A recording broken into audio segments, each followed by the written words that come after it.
Welcome to Britpop Banter. I'm Hey! Liz. And you are?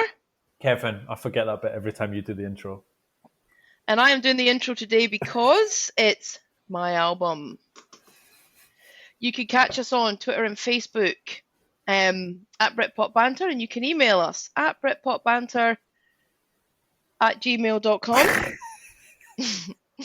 You can send us ratings and, generally stuff like chit chat, albums, how you feeling, might reply, might not reply.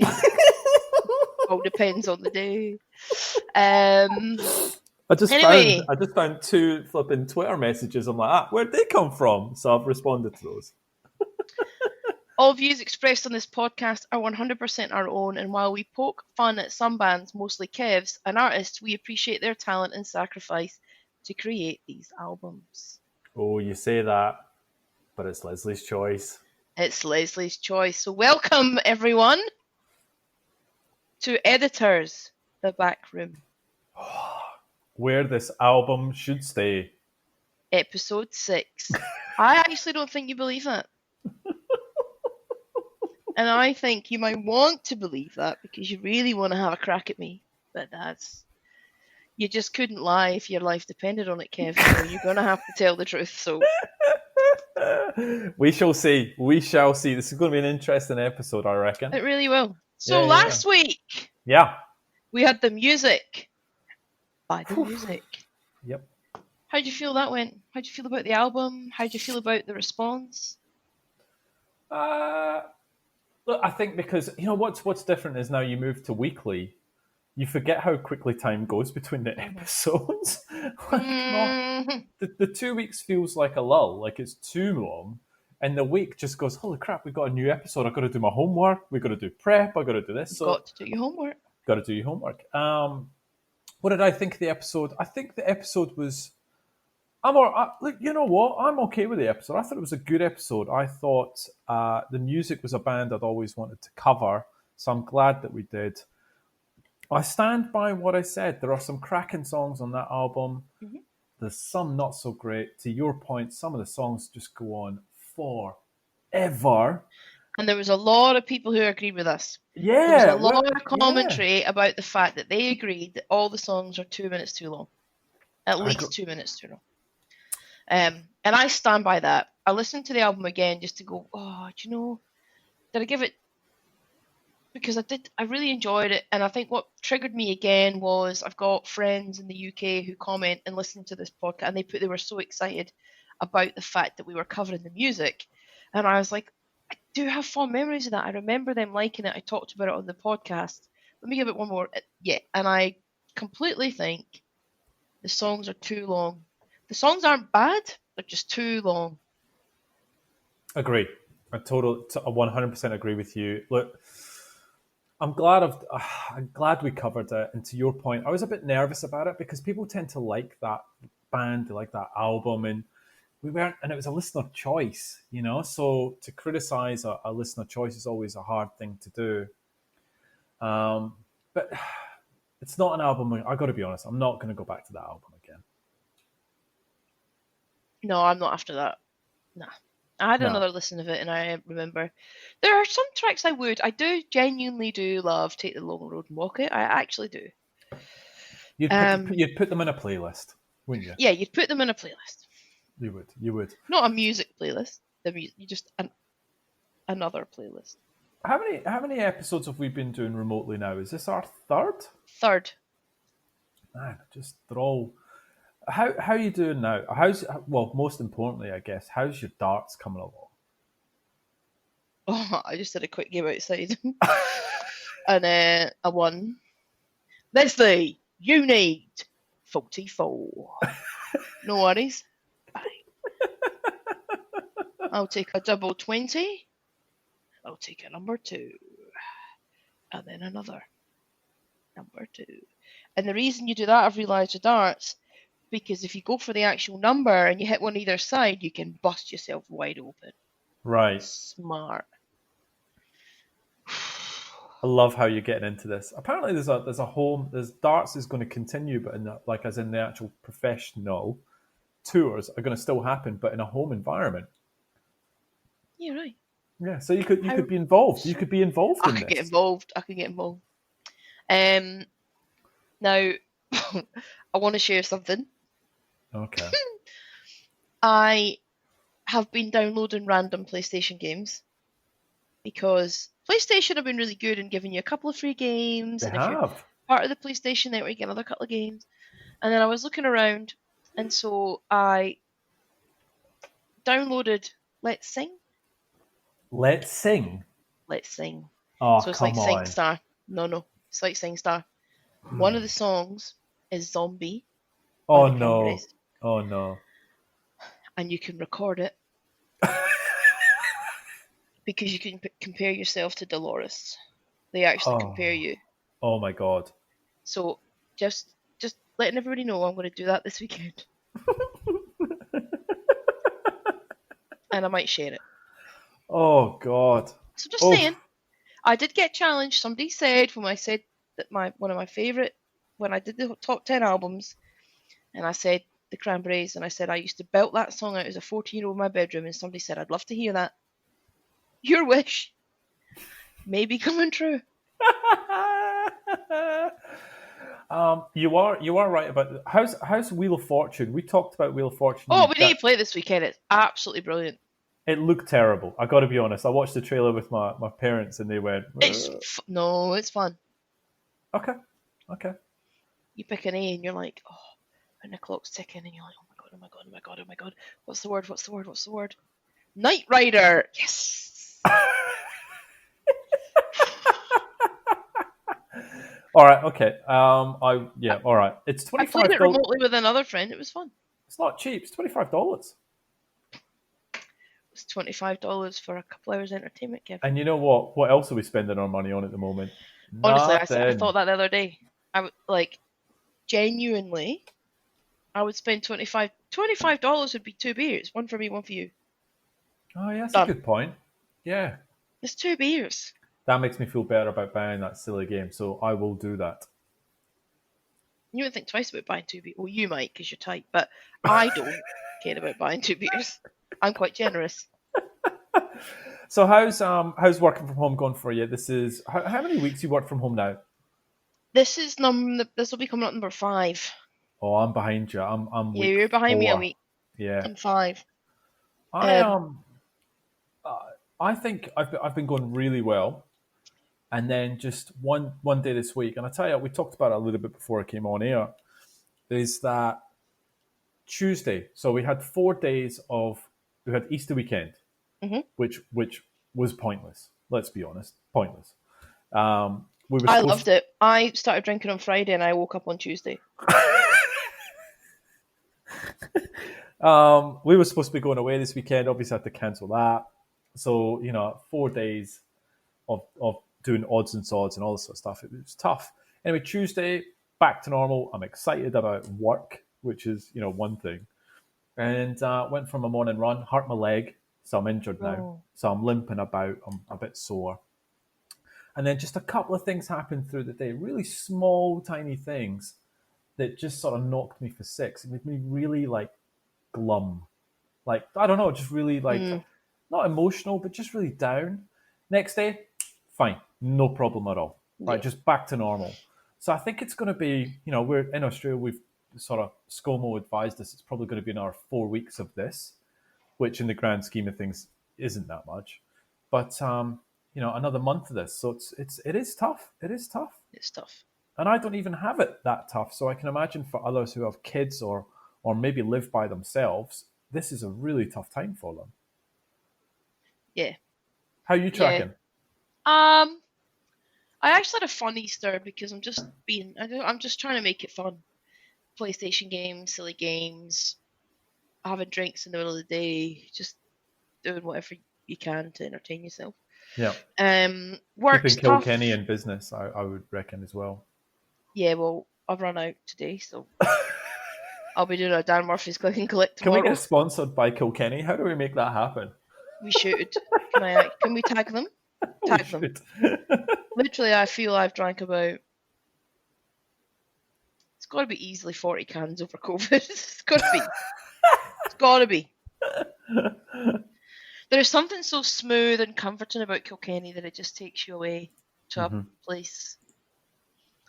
And if that doesn't get me 3 cans from Kilkenny, I do not know what. Anyway, but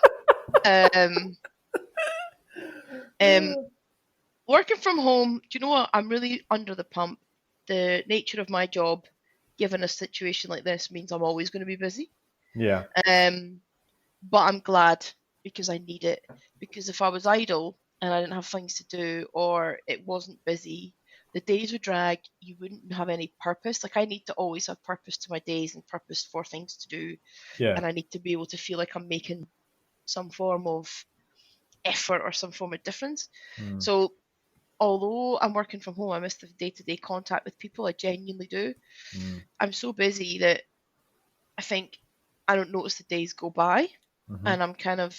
the one thing I have been enjoying is I've had more time to do things that I didn't normally used to have time for, like to get up in the morning to walk out the house and grab a coffee, come back, sit and have breakfast before starting work.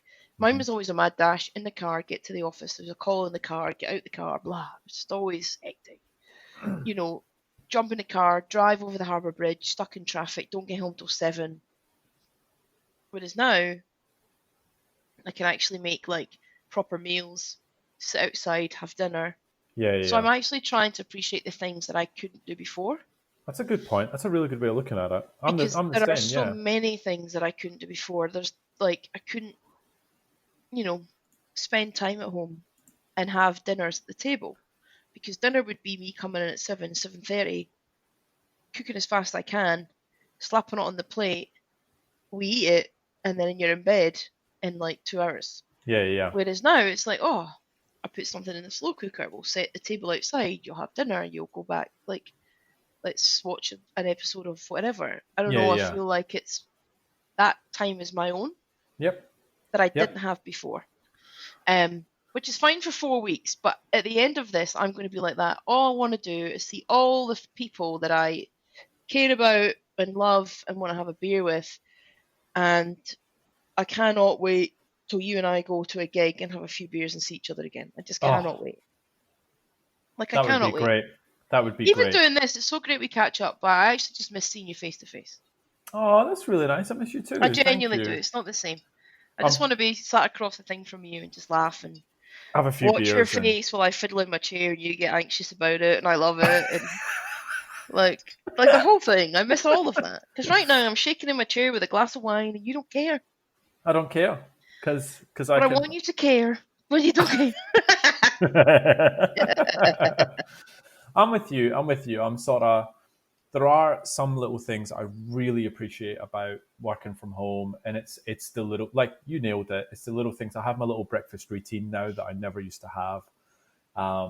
There's a bit in the middle of the day where both my wife and I we're both working from home, so there may be a gap for us to go for a walk together and actually go for a long walk and have a conversation and talk about our days and all this sort of stuff that we never used to get to do until late at night. So. Yeah, it is that stuff. So, but to your point, I think it's the social side, not being able to go out on the weekends or for dinners or for a drink or to the movies. I think the working from home would be fine as long as you could do that stuff. Having both at the same time, that's what's hard. So yeah, if somebody said to me that was literally if my life now was my job, working from home, and I see people on video conference and we've got all this like connectivity, but if I had to, and I had to pop into the office to see them for an hour to get something over the line. If I had to do that every day, that would be fine if it meant that my weekends were involved with socializing or freedom. And it's not even about that. It's just like, I actually genuinely, there've been some beautiful days here for autumn. I just want to go to the ocean for a swim. I know. Yep. It's that stuff. Yeah. It's just like you go, like long weekend. Why don't we go down to the national park? No, because the whole world will be there, then the police will be there, and you won't be allowed, and it's too far, and you'll get like the whole thing becomes impossible. Yeah. I just want to get back to having the choice. I'm not good when someone takes away my choice. But what I am pleased about is that Australia have done it the way that we have done it, because we have, obviously we've had deaths and that's not great and it's not good at all. But we have managed to, for some reason, limit it far, far more than countries like the US, the UK, Italy, France, etc. So we're in a good spot and we can't complain. And if it means sitting in my house for another 4 weeks so we save people's lives, then I'll just drink bigger glasses of wine. And then I'll be Speaking fine. of which, that is a pint of wine in a glass with ice cubes. Yeah. Okay. To keep it cool, because it's going to be a long podcast. It's a lot. Yeah. We can pause and grab some more. You know that. So look, some good news. Some good news. First of all, let's start with some news around. We made number 21 in Denmark. We've never done this. Hello, Denmark. We've never got to you before, so that's lovely. We did have a challenge, which is an echo in the Bunnymen from Andy. Andy, we've decided to push that off until next week, not to crush your heart this week. So just kidding. Yeah. We just haven't had the chance to do that. So we will do that next week. And I want to take it seriously. Okay. And listen to all the tracks. I just haven't really had the time. Okay. I mean, whether you want me to do that or not, Andy, I'm not sure, but you don't, because this would be 3 for 3 from Andy. If we don't like this, it's 3. Yeah, and that's says a lot about Andy. Love you, Andy. But the great news. What was the best news of your week? What was the pinnacle? You ready? Go. And I can't help falling in love with you. United, Dundee United, and I can't help falling in love with United, Dundee United. That was the best news of the week. All right, go. What happened? So basically, the best part of it was, so the Scottish League basically had to get everyone to vote to whether they were quite happy to end the season now, so that we could actually, players could start getting paid, they could get television money, we can all move forward. That would then mean that Dundee United, who are top of the championship, would then go into the Premier League. All of the votes came back. Rangers were playing funny buggers as normal, and then Dundee were the ones at the very end who can't apparently cast their vote. They just said that they didn't. They did. They said no first, and then they said no it. first. The best of it, if you know nothing about Scottish football, which will probably be everyone else but Kev and I, then essentially Dundee United and Dundee are rivals. So the fact that Dundee were about to vote to allow Dundee United to actually win the championship and get promoted must have been so hard. And initially they weren't, but then they did, and so that's what's going to happen. The flip side of that vote, though, is that if you take... I'm happy because Dundee United have now got promoted. I'm also sad because it's actually affected some teams, and I think I mentioned in the last podcast that, or one of them, is that Scottish football is not necessarily high value, so the teams need all the money they can get. Partick Thistle, for example, was 2 points below the team above them with a game in hand. Ooh! And because of this vote, will now get relegated. Oh. And you're like, oh no. 2 points with a game in hand. My money's on them. That's harsh. So, do you know what I mean? And you've got to look at their current form. Anyway, Scottish football is not actually handled particularly well. Mm-hmm. I don't care. Dundee United will be in the Premier League next year, and I will buy FIFA, and I can now be the manager of Dundee United for the first time in 4 years. 4 long years. I'm so happy for you. Well done. That's we get to play each other now, both in FIFA and real life. So that is, I'm excited. Right, I got one more thing. Right, so I got one more thing that's going to make your wee day. Right, so I'm like looking at games that we can do remotely, and I'm like, like trivia, quizzes, little games that we can spruce things up. I came across an Oasis quiz. Oh my god. Now, I have taken said quiz. And 25 questions, I got 21 out of 25. Right? Didn't cheat. And this is a real quiz by the BBC on Oasis. The BBC. Are you ready? Like, Are we doing it now? We're doing it now. Oh my god. Okay. I know. Tense. How you feel? You feel nervous? Well, I feel nervous because it's Friday thrown night it on and you. I've had a I've just couple of thrown wine. it on you. Yeah, I know. and I could go all good tits up here. If you lose to me, this is it. This is it. Well, yeah. Okay. I'm uncomfortable, I'll be honest. I can see you really, like, your face has just got all concentrated. Yeah, I'm going to have some water. I'm going to put the wine down for a minute. Okay, you ready? Question 1. It's multiple choice. Before Noel Gallagher joined as the 5th member and they adopted the name Oasis, the band went by the moniker of A, the rain, B, the lightning, C, the storm. Rain.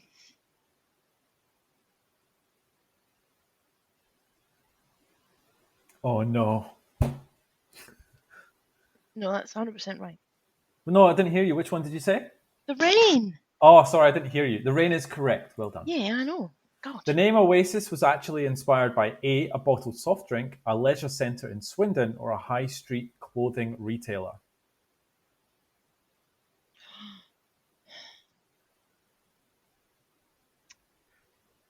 Oh, no. Oh. It's not the shop. So it's not the shop. It's not the shop. No. Which means it's a soft drink or the leisure centre. I do know this. Hold on. Because they weren't from fucking Swindon. Oh, excuse me. You're working this out. Yeah.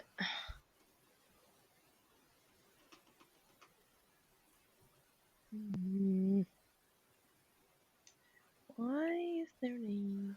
The name Oasis was actually inspired by A, the soft drink, B, the leisure centre in Swindon.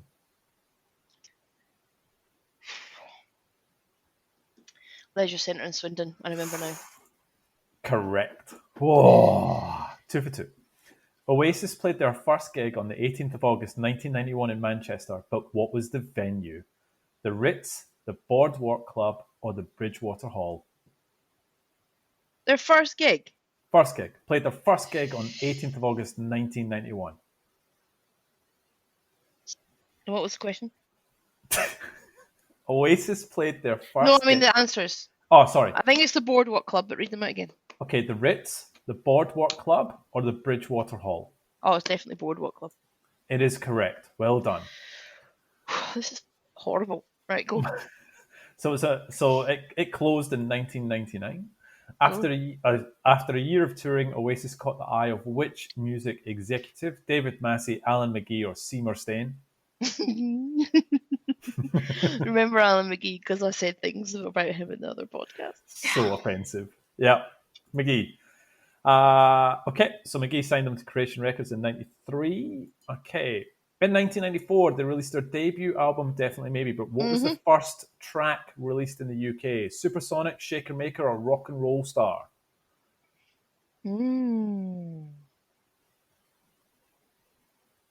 Just give me a little. That's all right. You take your time. 1994, Supersonic, Shaker Maker, or Rock and Roll Star? You know when you know it, but I'm scared because it's like, is it too obvious?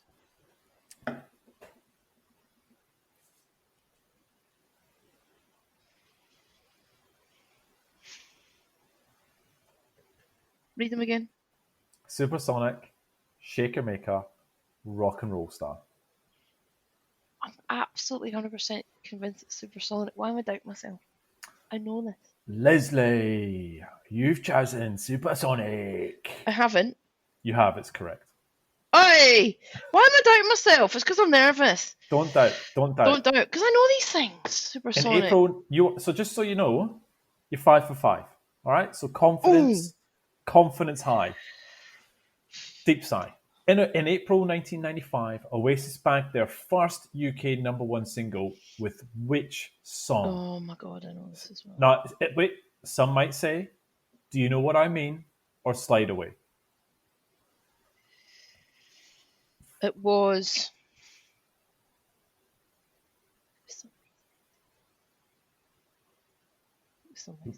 Some might say. Do you know what I mean? Some might say. Why am I doubting myself? Because Roll With It didn't, and it didn't really. Just shut up. Some might say. Okay. Spot on. Some might say. 6 for 6, Les. Don't doubt yourself. You're doing well. The Battle of Britpop gripped the nation as Oasis and Blur released singles on the same day. Wasn't a battle, was it? In 95. What was the name of Oasis's single? Don't Look Back in Anger, Roll With It, or Live Forever? Roll With It. 7 for 7. How many people applied for tickets to the legendary back-to-back concerts at Knebworth? 500,000, 1 million, or 2.5 million? How many people applied for tickets? 500,000, 1 million, or 2.5 million? For Knebworth? Yeah, how many people applied? Not how many people went, how many people applied.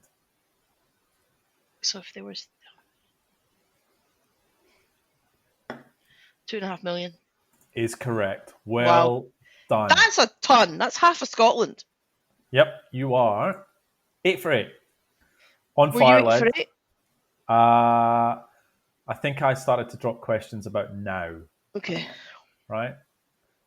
Their second album, What's the Story, went on to become one of the biggest selling albums of all time. But how many copies has it shifted as of August 2019? 2.2 million, 4.3 million, or 6.8 million. So how many copies is What's the Story shifted as of August last year? 2.2, 4.3, 6.8. I mean, this is a punt. This is a guess. And is that like in the world, or is that in the UK, or is that where? Doesn't. I mean, it doesn't really say, Les, to be honest. Because that would. It's got to be a. Tell me the numbers again. 2.2, 4.3, 6.8. I hope everyone is enjoying this playing at home. I don't. So, What's the Story? August 4.3 is correct. It sold 268,000 in the first week alone. Can you make it for 10 out of 10? Liam pulled out of an episode of MTV Unplugged at the Royal Festival Hall in 1996. What did he do instead? He stayed at the hotel room to watch it on TV. He watched the performance from a balcony and heckled Noel. That one. Is correct. Well done. Oasis were famed for the quality of their songs as B-sides, one of which went on to become the theme tune for which popular TV comedy? Gavin and Stacey, The Office, or The Royal Family? So it's Half the World Away. Half a World Away. What a great show, The Royal Family. I never liked it. What? It really. Nah, I didn't get it. I was more sketch humor at that time. Paul Bonehead Arthurs announced his shock departure in 1999. But how did he earn the nickname of Bonehead? It was in reference to his no holds barred personality. It was in reference to his thinning hair, or it was a reference to the fact he'd never self-censor. It was because he was bald. That's what I remember. Correct. Yeah, he was bald from a young age. Yeah. This is a good one. When Creation Records folded in 1999, Oasis formed their own record label called Big Brother Recordings, SBK Records, or Heavenly. First one, Big Brother Recordings. Oh, I thought you'd stumble on that one. You got it right. Fourth album, Standing on the Shoulder of Giants, features a song written by Liam Gallagher. What is it called? Little John, Little James, or Little Noel? Oh, come on. It's really shit. Little James. Yeah, Noel shouldn't have let that get on. You're 15 for 15. Oofed. Jem Archer. Would you ever tell me that I'm not an Oasis fan again? Here we go, though. Jem Archer joined Oasis in November of 1999 following Bonehead's departure. But what was the name of Archer's first band? Do you know this off the top of your head? Because the clues are ridiculous. Tell me. High Flying Birds, BDI, or The Edge? His first band. Yeah, it is. Ridiculous. So he basically went from The Edge into Heavy Stereo, which is where Oasis had heard of them because they were on the same label. Just having a snack. This is exhausting. Hold on. You having a snack? Having a nut. Thank you. Getting some protein nuts. Drummer Alan White, who joined Oasis in 1995, left the band in 2005. Who was he replaced by? Zach Starkey, Stephen Morris, or Neil Peart? Shit. Drummer Alan White. Who was he replaced by? Zach Starkey, Stephen Morris, Neil Peart. Peart. P-E-A-R-T. I got this one right. No, I know that Zach Starkey did, but was it after Alan White, though?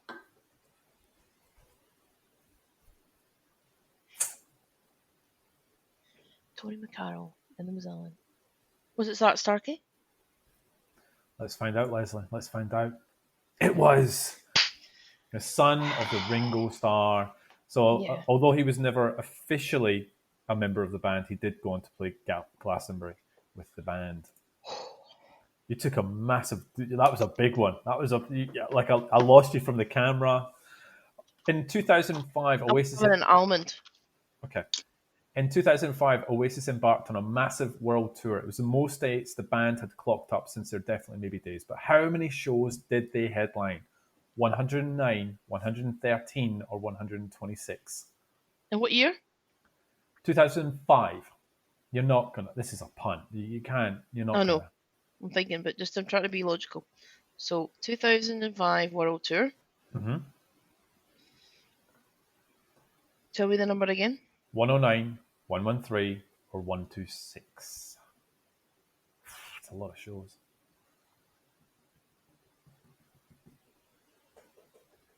That's massive, actually. 109.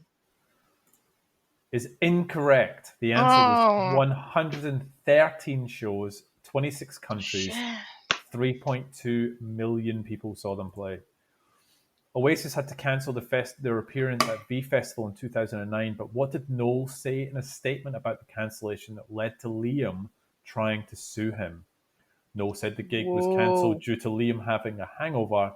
Noel said he had given Liam no other choice but to leave the band. Or Noel said he was going to drop his rights to their music following an argument. So why would Liam sue Noel? Hangover? Or the fact that he told him he had to leave the band? Or he was going to drop his rights to their music?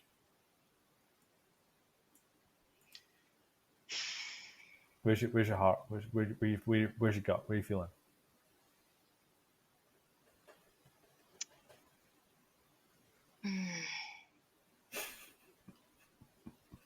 It's going to be stupid. Yeah, keep going. So what was it again? Hangover? Nah. Or that he's given Liam no other choice but to leave the band? Or has he given Liam no other choice but to leave the band? Or Noel said he was going to drop his rights to the music following our argument? That one. Last one? Yeah. Is incorrect. It was because Noel said the gig had to be cancelled because Liam had a hangover. The show was actually pulled because Liam had laryngitis. So he filed a lawsuit against Noel for the hangover remark. I mean, seriously. Okay. Tension reached boiling point between the brothers when a fight broke out backstage at a Paris festival. But what was the fruit that Liam reportedly threw at Noel during the argument? Was it a pineapple, a plum, or a peach? Yeah, guess. I got this wrong.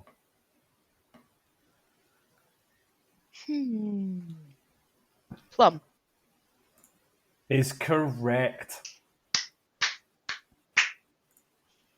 In 2010, Liam picked up a Brit Award on behalf of Oasis for Best Brit Album of the last 30 years. But what did he throw into the crowd following his acceptance speech? Was it a microphone? Was it a Brit Award? Or was it a pint glass? Oh, God. You never know him, do you? You never know. You never know. I bet it's the award. You are incorrect. It was a microphone. Oh. But he did give the award to a fan in the crowd. He didn't actually take it home with him. All right, what was the name of the Oasis documentary that was released in 2016? Was it Oasis Supersonic, Liam Gallagher As It Was, or Live Forever, The Rise and Fall of Oasis? 2016, Well.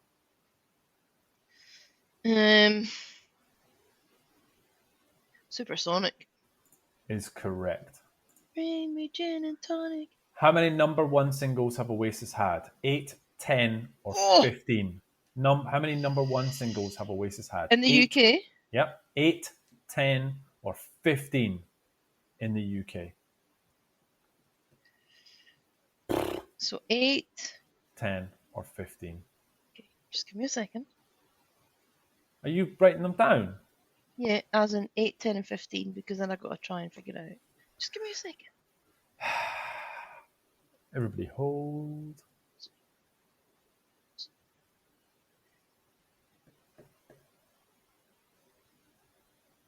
Eight. Is correct. Well done. Some might say, don't look back in anger. Do you know what I mean? All around the world, go let it out. The Hindu Times, Lila, and the importance of being idle. Which is not a good song. Here we go. Last couple of questions. Oasis hold two Guinness World Records, but what are they for? Longest top 10 UK chart run by a group and most successful act in the UK between the years 95 and 2005. Longest top 10 UK chart run by a group and band who have broken up the most between the years 1995 and 2005, or the longest top 10 UK chart run by a group and the most in-demand gig in British history. So, the most successful... It's all the same. It's longest top 10 UK chart run. That's all the same. And then are they the most successful act in the UK between the years 95 and 2005? That one? 100%. Correct. That Here we go. This is close. This is and that's really why when close. people argue with me that Oasis are shit, I want to kick them in the nuts. Following the demise of Oasis, Noel and Liam have both continued to enjoy successful music careers. Before going solo, what was the name of Liam's short-lived post-Oasis band? Beardy Sly, Beardy Eye, Beardy Man. Is that a show? Is that a joke? Beardy Eye. Here we go. Last question. Noel Gallagher launched his High Flying Birds band. One of the group became infamous for playing which instruments? Was it the scissors, the pencil sharpener, or a saw? Oh, do you not know this? Oh, no. Tell me again? She's no longer in the band. Meanwhile, Noel Gallagher launched his High Flying Birds band. One of the group became infamous for playing which instrument? Was it the scissors, the pencil sharpener, or a saw? It was scissors. It was the scissors. Charlotte Morneau was caught playing the scissors when Noel's band appeared on Later in 2017. She later left the group in 2019, citing personal reasons. However, Liam mocked the scissor playing by suggesting he'd have someone sharpening pencils at his gig. 25. So that was the last question, which gives you 22 out of 25. Woo! Congratulations. You're going to live forever. Amazing effort. You seriously know your stuff. How do you feel about that?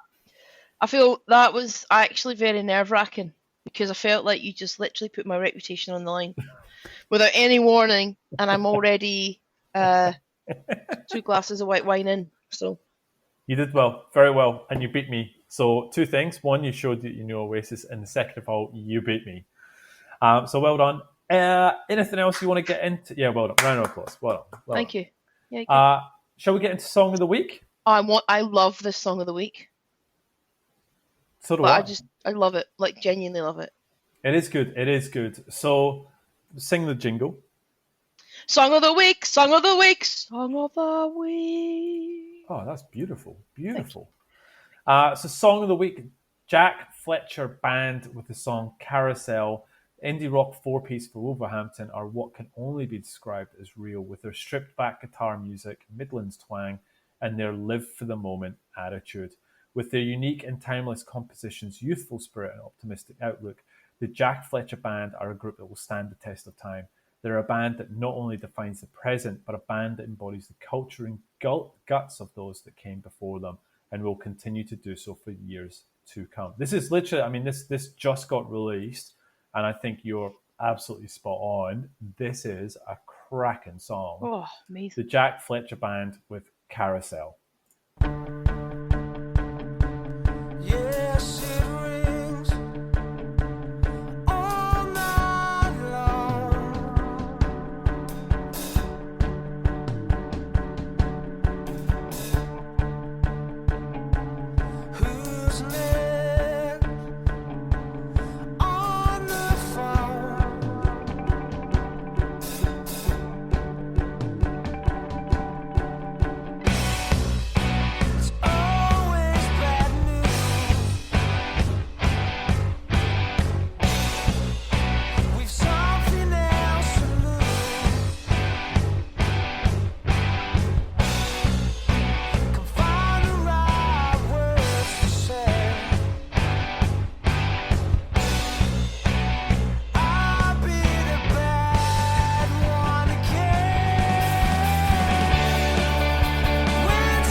listened to it again today, and I was like, it's a cracker. It's a cracking Do song. yourself a favour. Go and listen to that song. Honestly, I've had that on about 5 times today. Top band. Well done, guys. Great work. Great work. Les says. Oh, no.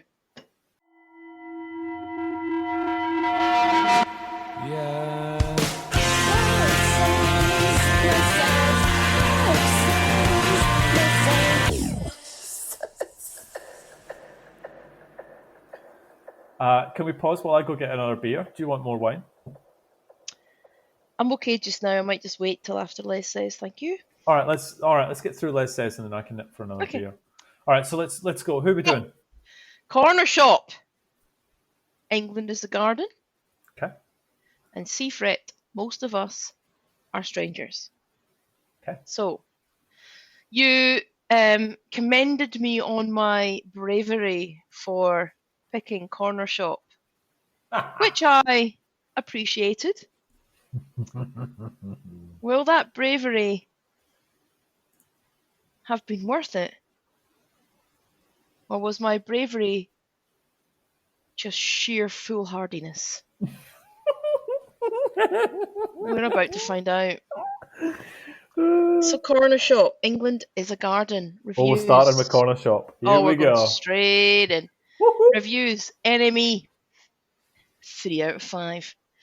If England is a garden, it's no dappled paradise. It's a tiny rotting patch infested with aggressive native knotweed run by gardeners uprooting any surviving plant life to sell off cheap, and an increasingly hostile and expensive border litigation with the neighbours. But at least England has pleasant corners like Cornershop, renowned in the 90s and beyond for Fatboy Slim's big beat brush off of Brimful of Asha, masterfully marrying British Asian culture with Riot Girl and indie pop, and having Morrissey's number some decades before the rest of us. At heart, though, Cornershop remain DIY until they die. After all, any outside producer would have faded out the nice but overlong indie pop tracks, highly amplified, or the cash money before they spent 2 minutes outstaying their welcomes. Speaking of which, England is a Garden ends on a 9-minute jig called The Holy Name. Its crowd chatter, repetitive pop chant, and talking of curling multitudes give it the feel of a finger cymbal procession along Oxford Street. It's a fitting finale. Cornershop's cult is one you've either already signed over your 7th born to, or will watch pass you by with fascinated amusement. I know which one I am. Uncut, 4 out of 5. When Tejinder Singh's father told him, "There will come a day when they want to chuck you out," these words had a profound bearing on the person he would become. "I've always lived with that in my background. This has made the group political," he said in a recent interview, before adding, "It's always nice to have something other than love to write about." While England is a Garden is no means Cornershop's Brexit album, the band have addressed issues of race, immigration and multiculturalism since they first appeared at the start of the 90s. It was written and recorded while the mad fog of Brexit descended, and now that a divided UK has formally left the EU, the band's rather glorious 7th album does carry a certain weight, a poignancy perhaps not immediately apparent in the freewheeling rock and roll being liberally doled out here. Throughout the record, Singh sings of combat and confrontation, of cultures clashing and historical battles. On the sugar-coated velvet romp Everywhere That Wog Army Roam, we learn that policemen follow them wherever they go. Singh has long used Wog in his material, but in this current climate the word feels especially charged. The album closes with a 9-minute devotional jam called The Holy Name, where Singh and a school choir sing of nothing to lose but all to gain. As an agreeable cacophony bubbles up, there's a tremendous note to end on. Cornershop are back, better than ever, and now there's every reason to pay attention. Interesting words. Interesting words. Kevin, I'm going to hand this over to you first. Thanks, Your Leslie. thoughts on Cornershop? All right, let's start with Cornershop. All right, so first of all, one, for you to pick this, well done. I commended you last week. I commend you again for picking Cornershop because I know your feelings on them. I don't mind Cornershop. When I was born for the seventh time, I actually genuinely think that is a solid album. I quite enjoyed that album. So I was really, and it's the part two of that is I was really excited to listen to this album. Same as you. You just read out a 3 out of 5 and a 4 out of 5 review. I had saw a couple of reviews around this being really positive, and so one, I was excited to hear your thoughts on this, and maybe we could turn you around on your views of Cornershop. Two, I was excited to hear from them, to be honest. Well, okay. I'll go into the disclaimer, right? Which is I appreciate the effort and talent and sacrifice to create these albums. I feel bad. This isn't a Coldplay. Like Coldplay, I just went, nah, forget it. But and the part of that is because they're Coldplay. This I genuinely really wanted to like. I really wanted to love this album because it would for two parts. One, it would make you go, Kev, I'm wrong about Cornershop, right? And then the second thing is I really want, this to do well. Yeah. It's terrible. It's not good. And I don't like. I'm not that type of guy that wants to do that. But it's just you're not. Look, there's a couple of things I don't like. So first of all, there are some positives, right? Slingshot is okay. I don't like the vocal effects, but it's okay. No Rock Save and Roll is okay. England is a Garden.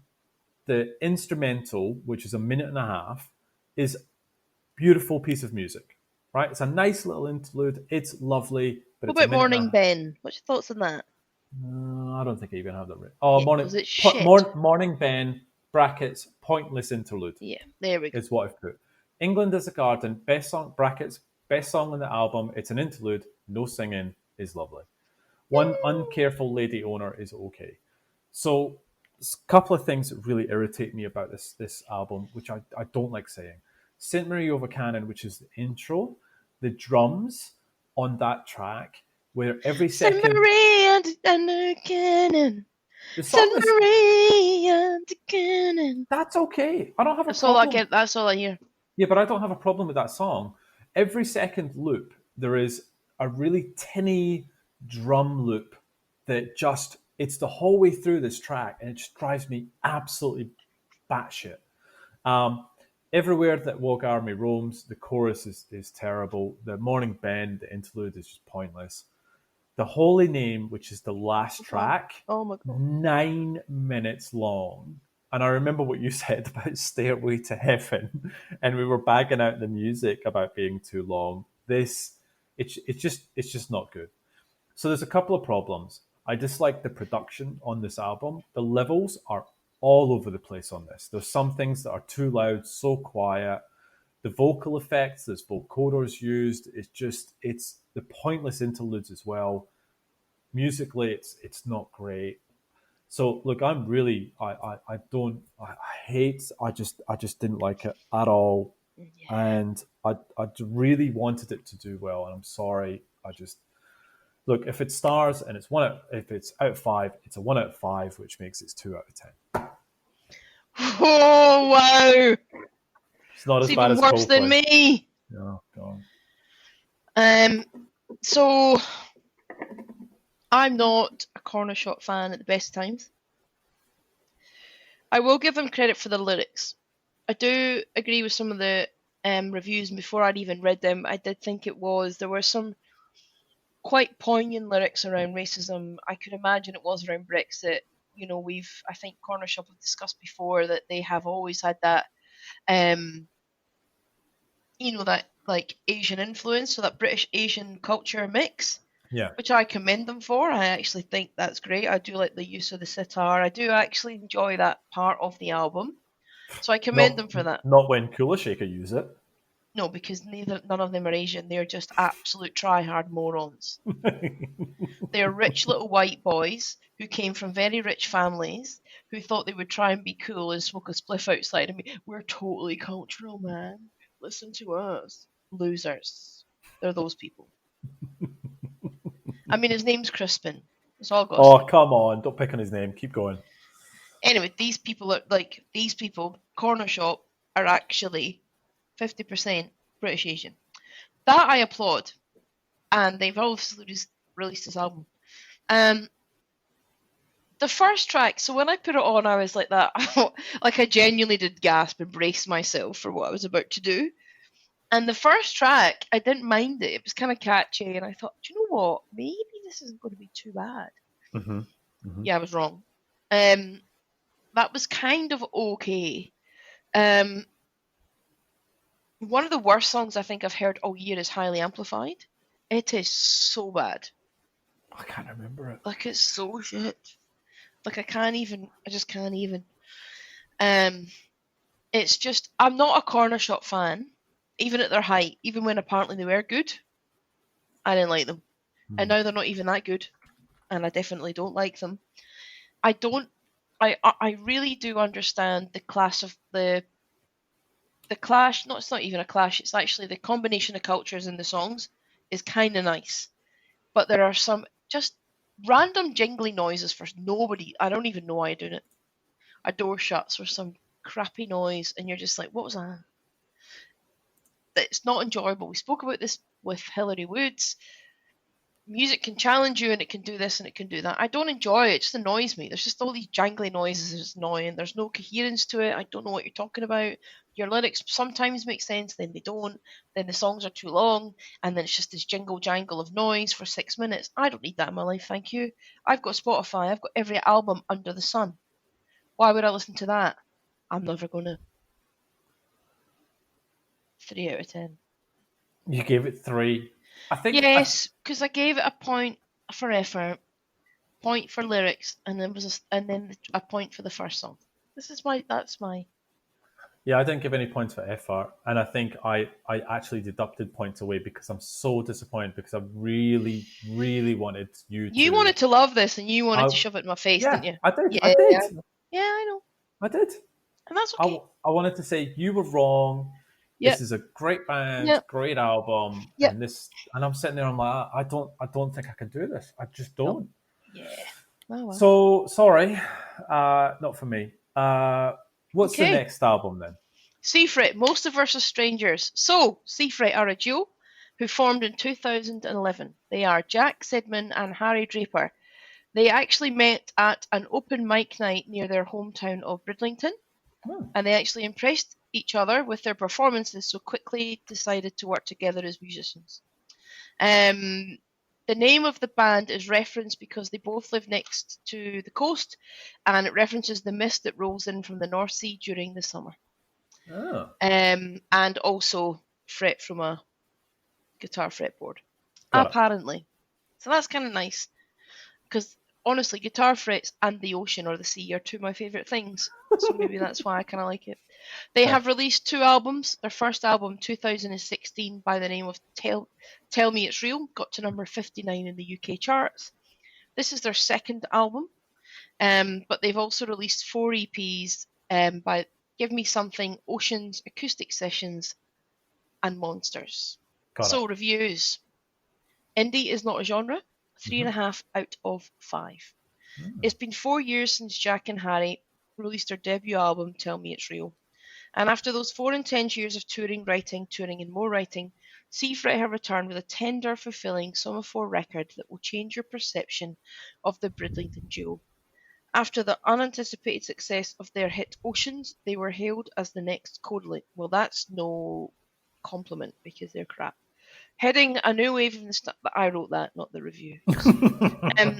Heading a new wave of nostalgic indie pop, making its way into more mainstream spotlight, thanks to streaming services changing the way we consume music, with bands like Oh Wonder and Ballpark Music making their way up the charts. Magnetic gives off strong Imagine Dragon vibes, from the vocals to production, and the overall delivery of the track, which sounds exhilarating, giving the track the most radio potential out of the whole record, but also coming across as the only moment of the album that feels a little forced rather than the usual sound. The boys make up for it with the following track, Wish Girl I Wish I Didn't Know, quickly Mm-hmm. stepping back to the band's roots with a soft, thoughtful, almost speaking vocals on the verses and comforting harmonies on the chorus, enforcing the intention of the album very well. Overall, it's a strong second project from a promising new act, pioneering a new subgenre of indie pop that is beginning to become more gradually popular. Was that just which song did they call out by being Imagine Dragons? Was it Monsters or Magnetic? Magnetic. Yep. She's so magnetic. Ooh, ooh, ooh, ooh. She's so magnetic. Ooh. I mean, I love that. Blah, blah. Suppose you win. Anyway, um, second review. Talk about pop music. Well, Jack and Harry, they didn't give it a rating, which is really annoying. But anyway, well, Jack and Harry have finally delivered what a superb collection of new and already well-established tunes for us to become familiar with and learn. They have matured greatly in the 4 years since their opening collection, although the style and music content is so often just the same. It would be foolhardy to describe Most of Us as Strangers as simply a follow-on from Tell Me It's Real, but the standard and quality are more refined and toned with this new collection. It's a solid pop indie record, well produced and well written, great lyrics and great hooks, catchy numbers. It's enjoyable listen for sure. However, I've heard it all before, which isn't necessarily a bad thing, but it's hardly original. Great tracks are Most of Us Are Strangers, Be My Queen, Fall, Magnetic, Girl I Wish I Didn't Know, Can't Look Away, and Monsters. Not a bad effort. Okay. So I'm going to jump in here. Go on. So that last review for me, I guess in some way kind of sums it up for me. So for me, it's all of those things, right? It's well produced, it's well written, it's a solid pop record. I have heard this all before though, right? And this is the thing. There is nothing in this album it's not new, it's not outstanding, it's not challenging. It's not one of those, oh, it's beautifully musically, but I found it hard to listen to. This is such an easy record to listen to from track one to track whatever. It just flows. It flows. They can sing. They can certainly play their instruments. Their songs they can be at their best poignant, at their worst cheesy. Like 100%. I mean, Magnetic is cheesy, but you tell me that you can't dance to that or get that out of your head. Like you're a liar. But the song is, you're so magnetic. I mean, it's hellish for that reason, but it sticks in your brain and it always makes me smile when it comes on. I have heard it. It's a tough one because none of it is different. None of it's not one of these albums we talk about in our homework where we say, go out and listen to it. You've never heard anything like this, or it's challenging and let us know what you think. You will have heard a record like this 100 times. 100 times. But I will completely defy you if you don't like it. It's hard not to like. You're not going to love it. It's never going to be in your top 10 albums of your life. It's never going to be in your top even 50 albums of your life. What it's going to be is going to be a solid pop record that you pop on when you just want to hear some good tunes, decent songwriting, with some poignant moments and nice tracks. And you don't find it challenging, and it's just it's a good, solid record. And for that, I will listen to it again for sure. I love Most of Us Are Strangers. Best song on the album for me. Be My Queen is great. Fall's great. Can't Look Away is great. Girl I Wish I Didn't Know. Magnetic isn't actually great, but you kind of just love it. Weird. So for me, it's a 7.5 out of 10. Oh, wow. Okay. That's really, okay, good. Let me read my comments, right? So you mentioned this, we were going to record this and do, let's say, around Seafret. And I was trying to remember where I knew that name from. So there is a listener who we both know, and I'll leave them nameless. Way back ages ago, they asked me to listen to Seafret because it was a band that meant a lot to them. And I remember listening to it and just going, wow, that's gorgeous. So when you popped up that name again, that we were going to listen to their new music, I was really excited. This over-delivered what I expected. Like, they're quite an acoustic-based band, quite soft, quite gentle, and there's some really big hits in this album. I've listened to this a lot, right? And I think going back to the episode, the beginning of this episode, like it's been a topsy-turvy week for me, and this is an album that makes you feel emotions, right? Because there are some stunning, beautifully written, crafted songs that you just go, that hit you in the heart. Like, Yep. And then what they do is they're really smart in the way they lay it out, because the next song, whether it's a Monsters or Magnetic, and I 100% agree with you around Magnetic, and that review about Imagine Dragons, depending on my mood, I'm like, oh, that's pretty cheesy. But then I'll find myself But singing then it. sometimes you just want to dance. She's so magnetic. Woo, woo, woo. See? She's so magnetic. I know, but so the structure of the album is really great. Same as you, Most of Us Are Strangers, the title track, which is number one on an album, what albums have their title track as the opener? And you know my thoughts on the fact when a title track is great, it makes me love the album. Yeah. Don't call your album after a song that's shit. So Be My Queen is that sort of magnetic, monster, sort of loud vibe. And you're right, yeah, it's nothing new, but they do it really well. There is some Love Won't Let Me Leave, Fall, just gorgeous songs. Look, vocals are excellent, musically very strong, production and mixing are absolutely top notch. My one bit of feedback, the album it's 12 songs, it's a little bit too long, right? If they had culled by one or two songs, maybe ended the album on Lie to Me, which is track 10, it's pretty much faultless. But they had track 11 and track 12. I was like, yeah, I think Loving You and Unbreakable, the two last ones, I went, you know what, I don't need this. I've gone through this emotional journey with you guys. I've got everything I want out of this album.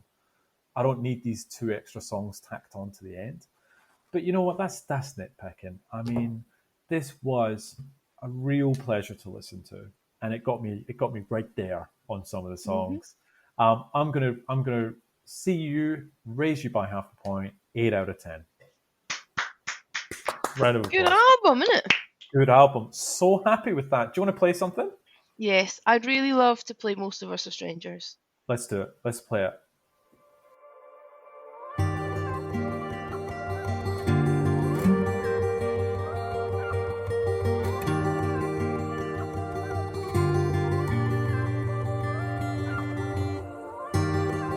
Red lips on a cigarette, lives a life with no regrets, and it makes me wonder.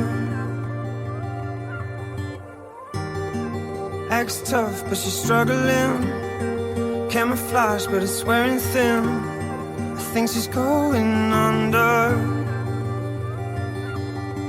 Dancing through the night in electric light, wishing it could be this way forever. You don't have to hide, I'll be by your side. It's better when we do it together. Most of us are strangers who want someone to save us. We're looking out for angels and something we can hold on. We hear sirens, we suffer in the silence. We're getting tired of trying and tired of being alone.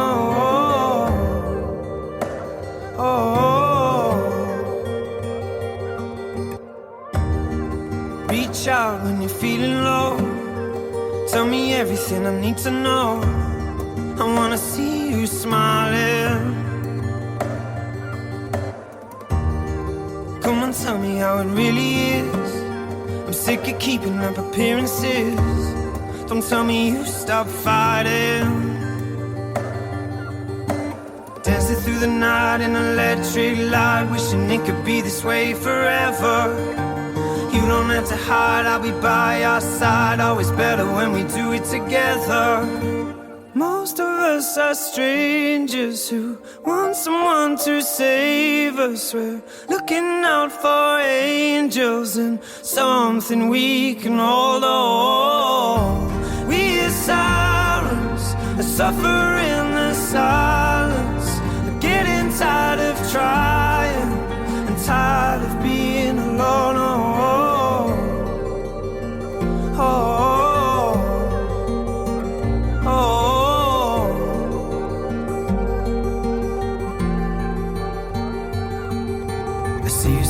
move, and then I watch you freeze, thinking they won't care for anything you speak.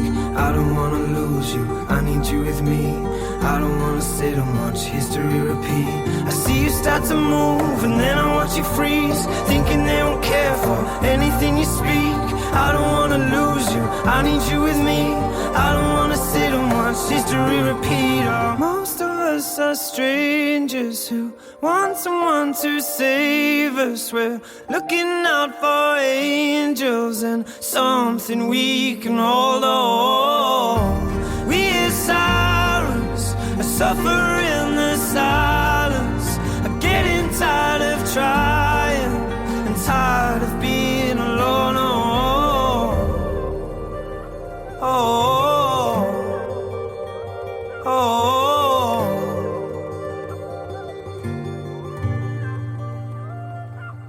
Just gorgeous. Great song.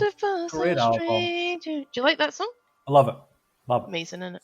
It's not my favourite, but it is a bloody good song and a great way to start off the album. So do yourself a favour. Go and listen to this album. Really top-notch stuff. So, on that note, Oh, no. before we jump into the editors, I'm going to tell you next week's homework. So, I know I sent you that spreadsheet. Oh, what have you done? Oh, I've done something. So, I've removed. So, one of the albums are probably what you think is going to be. So, there's a band, indie band Porridge Radio. Oh. With the album Every Bad. That's one of the albums. Okay. However, there was a new release today that God. caught me by surprise. Oh, God. And I was like, well, got to cover that. Got to put that in the homework. The album is called The Bonnie.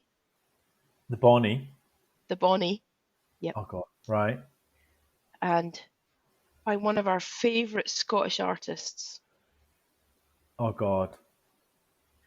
Jerry Cinnamon. Jerry. So, next week's homework, Jerry Cinnamon with the album The Bonnie, released today, fresh off the press. And a band called the Porridge Radio with the album Every Bad. Can I make a prediction? Prediction about Jerry. It sounds exactly the same. Exactly the same as everything else he's ever done. Okay. Okay? Good. That's my prediction. Please fill it. Yeah. Okay. I think at this point it's probably time to take a little bit of a... Drinks break? Yeah. All right. With that bombshell. Pause. Yeah, I need a drink after that. All right, let's get a drink. Right. All right, let's get into this. This is this week's album, The Editors with the Back Room. Actually, it's Editors and the Back Room. Yeah, it's not the. I know. Why did bands stop using the? And I say the editors because it's like, well, that's weird, isn't it? Because you don't say the voices. I know the band is editors, but I always say the, as in. Well, it's the same as Doves, right? Doves drop. Well, you would normally go to the Doves, but it's Doves. Was it like? We don't say the Blur though, or the Pulp. Isn't it weird how you would think now? No, but there was a period, wasn't there, in the late 90s, early 2000s, where everyone was the something. Yeah. Even the, but you know, there was always someone called, and then people just dropped it, and it was a bit weird because it's just unusual. But anyway, let's get into this. So it's released. Anyway, I'm pumped about this, right? And the reason I'm pumped about this is because I actually genuinely don't know what way this is going to go. This could be the episode where you completely smash me, and that's cool, and I can take it because it's probably about time. But it has, yeah, it's one of this episode in particular of all my choices has been the one, because you're not familiar with them, genuinely don't know which way you're going to go. Right. Even in the top 50, I had an idea, I knew if you liked it or you didn't. And even the ones up till now that I have nominated, I've known. Like, I knew you liked Kasabian because we went to see them. The Doves, this one, I have no idea. I know what I think. And this is either going to be a meeting of minds or it's going to be not. And I'm like, this is, yeah. Well, forget the format for a second. Why did you pick this album? Mm-hmm. I picked this album because I absolutely used to, I'm not saying I don't now. Ooh. I used to love. No, I'm just because I'm trying to not give too much away. Okay. I used to love. Like I love this band. So before all of the look, I look. I get all the it's just Joy Division light, and it's this, and it's that, and it's Depeche Mode, and all of that. I get all of that. That whatever. There are a couple of bands out of the 2000s, outside of the Britpop era, that really hooked me and took me in. Mm-hmm. The Doves were one. There's another band that was the same, which I won't mention yet because I think we'll talk about them and I don't want to give it away. Okay. That band. And then there were the Editors. Editors. There were other bands of albums that I'd liked and they came in and out, and I'll probably talk about those. But there were three particular bands that hooked me that I went, oh, I like you and I like you a lot. And I have followed their careers and their albums. And Editors were one. And there were various reasons. One, the tracks I loved. I just thought vocally, I love my vocals, great. Lyrically, loved them. And musically, their album gave you, I feel like their albums give you that, what's the word? Like the variety, because they do the full-on intense rocky songs well, but they also do the softer emotional type songs really well. And I love the balance. I love a ballad, but I also do love the in your face, up loud, here we go. And there's a couple of tracks on, so that when this album was released, I had just come back from travelling. So I'd been in Australia with you, and I'd got back to Edinburgh, and I was in a crossroads of my life for very many different reasons, as you know. Mm-hmm. And this album plays a huge part in that. Ah, right. And this album plays a huge part in my decision-making process of how my life would go. Oh, God, right. And there's a couple of tracks in this album that made me realise what decision I had to make. Oh, this is massive. This is massive for me. This album is massive for me. This is the athlete tourist, vice versa. It really is, and that's the thing. And I've been nervous about this because it's going to go one of two ways, and if you don't like this, I want you to go all out, and that's cool. But it's just, that's why for me this has been the one I've been looking forward to. Oh, that makes me feel horrible inside. I'll tell you what I'll do. I'll read my comments as I reviewed the album and the songs, not knowing that. Yeah, okay. Oh, wow. Okay, all right. So I can't wait to get into the tracks and talk about that. All right, okay. Yeah. So 2005, we just talked about, this is a debut album from Editors. It followed with An End Has a Start in 2007, which got to number one. You sort of talked about you had a tough time picking this or An End Has a Start. Why? Musically, I did. Emotionally, I didn't. Right. Musically, I think An End Has a Start is a good album. Interestingly enough, I actually do enjoy the song Smokers Outside a Hospital Room, but there's been a couple of people on Twitter have been like that's just too much, it's too much. I didn't know which I think when we went through this exercise, I was like, well, it's probably similar to you. This album has so much meaning for me that I was like, is it musically better than their second album? Or am I just blinded by what I think about it? But having listened to them both again, actually simultaneously, I'm glad I picked this one. This is a better album. Okay. In my view. Okay, good. So we seem to be following a thing here because the label is Kitchenware, but the producer is Jim Abyss. Now, we just did Jim Abyss's music with the music and Kasabian's albums. So we're on a roll with old Jimmy here, reviewing his albums. It's 11 tracks, 43 minutes. It got to number 2. It did debut at number 13, so it worked its way back up. Les, how long was this album in the charts? Oh, 17 weeks. It's 50 weeks. Didn't think it'd be as long as that. Oh, neither did I. So let's go into the charts. Albums. Hopes and Fears by Keane. Mm-hmm. American Idiot by Green Day, one of your favourite bands of all time. Oh my god. The Gorillaz with Demon Days. The War of the World soundtrack by Jeff Wayne. The Essential Michael Jackson. Yeah, I can hear. Crazy Hits by Crazy Frog. Crazy Frog. Jesus.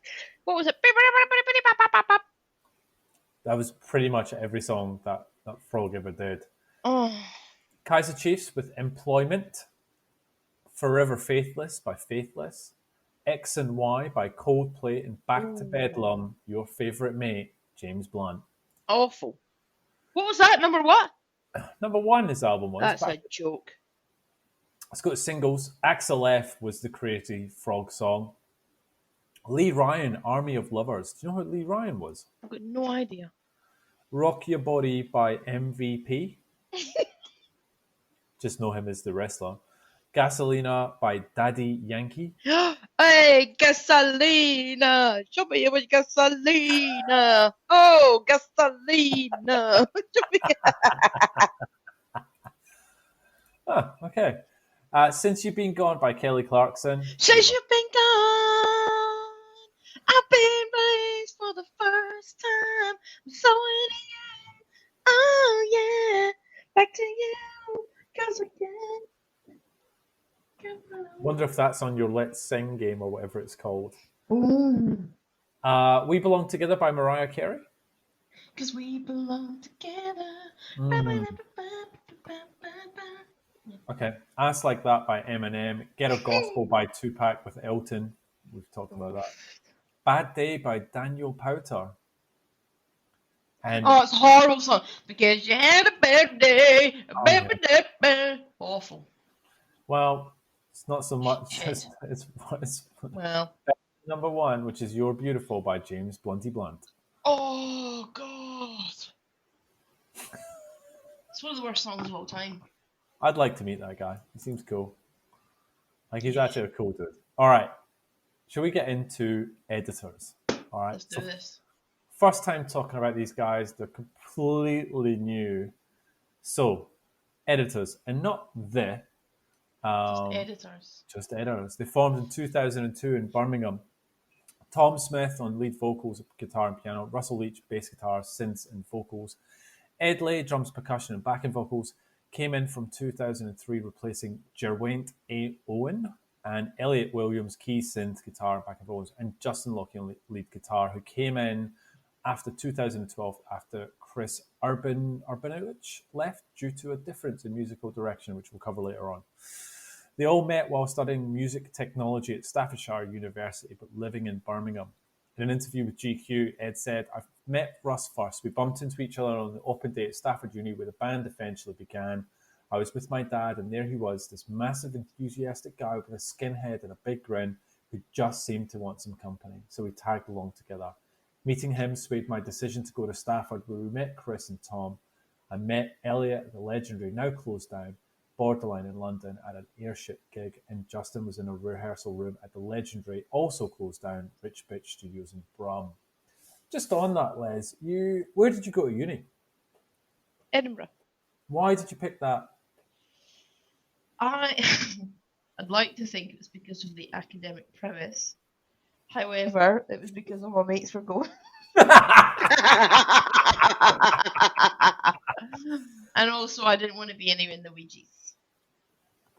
That wasn't a leading question, by the way. It was just curious to know. No, why. it was. So I actually got into a uni in Edinburgh, Aberdeen, and Glasgow, and I got a conditional place at a university in Leeds because I actually pushed the boat out and thought maybe I could go to university in England. Didn't. And then Edinburgh, well, look, from the geography, whoever doesn't know Scotland, geography-wise, Scotland, Perth and Edinburgh are on the same coast. And they're not far, like we're talking 45 miles. It's the capital. And I'd always had a connection to Edinburgh in the sense that my mum and dad would take us through Edinburgh Zoo. A couple of my mates had moved through there a year before me, and it's closer to Perth, where I'm from, than Glasgow. And just given the east and the west coast thing in Scotland, Glasgow had, and it just reminded me of Celtic and Rangers, and I'm not a fan of either, as we know. And I was like, oh, anyway, but Edinburgh, being the capital, tons of nightlife, loads of music, loads of bands, not far from home, mates there, perfect, let's do it. Lovely. That was the university and the course. I was like, oh yeah, that seems fine. Oh, yeah, I can do that. Fine. Right. Okay. It was just I was reading that story about just he went to a uni because he met this guy, and I'm like, that's a nice story to have. You just went there because your mates were there anyway. Yeah. I gotta be honest. Yeah. So Chris, I'd fallen out of love with guitar music for quite a while, kind of after Britpop, as there was really nothing that was really interesting me, and we all connected one year when we came back from the summer on the first Strokes album and the first Elbow record. So we bonded on those two records and listened to them constantly. We all played different instruments and we were all into similar music, so we thought, let's have a go and see what happens.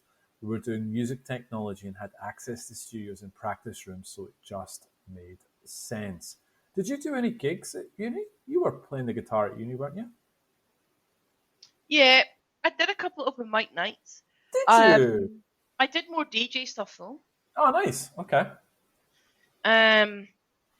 So I did a couple of music reviews for the Uni Mag. I remember the first music review I did for the Uni Mag was the album Music by Madonna. And I wasn't particularly positive about said album. It's a terrible album. To which I got some,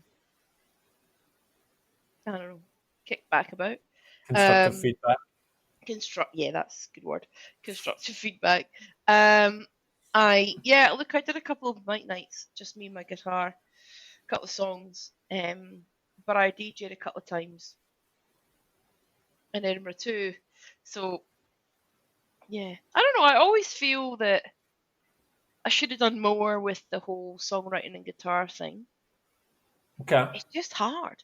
And I'm not. This is not me saying that DJing is easy by any stretch, or that they're not. But DJing is a lot easier. Like, you can learn to mix a lot quicker than you can learn an instrument to the level that you need to know it.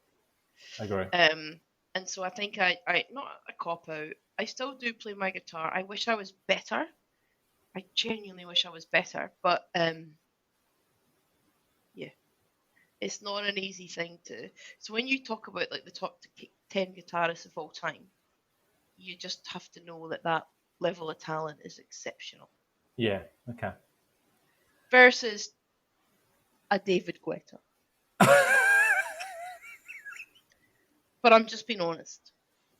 If you take like a Jimmy Page or I don't know, one of the best guitarists that you've ever heard, like a Slash or whoever, versus David Guetta, the talent required is substantially different. The sad thing is, I'm just thinking, I bet the two have worked together. Yeah. He's all over everything. Right. The band was initially known as Pilot and played their first show under that name in 2002. However, I cannot wait. I forgot I had this. They realised the name was already taken by a 1970s Scottish pop group, so they changed their name to The Pride. Side note, Pilot, the Scottish band, has two members of the Bay City Rollers. Oh, God. So there's two parts. Who are the Bay City Rollers? Well, they were, for some reason, they're a Scottish band, pop band, and they were loved, like totally adored. Like heartthrobs, like proper famous heartthrobs. Awful music. Utterly awful. Look, have you heard it? Give me a Bay City Rollers song. Don't even, I can't even. Right, well, I'll give you... So, you know how they took the name Pilot, and it's a Scottish 1970s band? Do you want to know what the song that Pilot is well known for? Oh God, no what? Ready? Oh, oh, oh, it's magic, Magic, you you know. know. That is Pilot. Scottish Can I band. say something inflammatory or can I not? Of course you can. But it, no, I won't. I'll tell you that offline, but that's just remind me of that. Okay. All right. So they changed their name. Bear with me because there's a few of these. So they changed their name to The Pride. They uploaded some songs to the BBC Radio 1 Undiscovered Unside section. Derwent left here to focus on his Welsh band, The Heights. I couldn't find too much on The Heights. And they changed the name from Pride to Snowfield. Oh God. Keeping track? 3 name changes so far. Yeah, and I'm glad they're changing them every time because they're. After the summer, the band released self-released a demo 6-track EP, all of which went on to become future editors' songs. For the next year, the different band members then worked on part-time jobs along with the rest of the work within the band. After continuously gigging around the Midlands, the band then set out on a 1-track demo CD of Bullets. This got the attention, and in October 2004, the group signed to Newcastle-based indie label band Kitchenware Records for £10,000. That's a hell of a lot of money. They again changed their name, this time to Editors. So 4 name changes. Wow. Okay. They got played on Radio 1, Song of the Week. They supported... Song of the Week! Song of the Week! Song of the Week! Well done. They supported Pure Essence and Ocean Size, and it was the release of Munich that got major attention, hitting number 25 in the charts, and this led to them signing a distribution deal with Sony BMG. Blood was released 2 months later, reaching number 18 in the UK singles chart. So with 3 songs out there, Bullets, Munich, and Blood, the album came out, which got to number 13. Post-release, they supported Franz Ferdinand, and they re-released Bullets, number 27, and Munich, number 10. So if you go through, they pretty much re-released every song. Did a Top of the Pops appearance, and with these re-releases, the album went up to number 2. It was an exciting time for a lot of guitar music.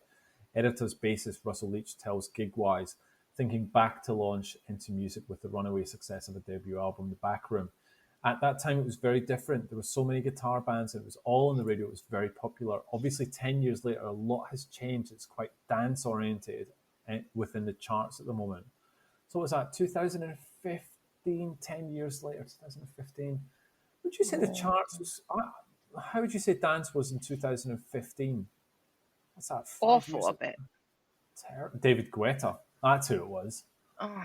Number 1. Put your hands on me, dick. I hate David Guetta with a passion. I bet he's a really nice guy. Is he? Well, he's a crap DJ and he's a disgrace and a sellout and he should be ashamed of himself. I'm sure he's really concerned about your opinion when he's like. And you know what? I would be exactly the same as David Guetta when I'm throwing my millions of bucks around, drinking my Verve champagne with every hot person under the sun while I remixed a shit song in the first place to make it even shitter, but for some reason it made me $5 million. Because that's what he's good at. Yeah, take a shit song and make it shitter. So they went to the US. So they did a joint North American tour with Stella Star. You ever heard of them? Mm-hmm. Have you? Have you not? No. Okay. Can you sing me any Stella Star? No. Cool. And they did Munich on Late Night with Conan O'Brien. That's pretty cool, being on Conan. Did you know that this got picked as a nomination for the 2006 Mercury Prize Awards? I did. Oh, God. So, but I can't remember who won it. All right, let me tell you. So let me randomly. So we got White Bread, Black Beer by Scritti Politti.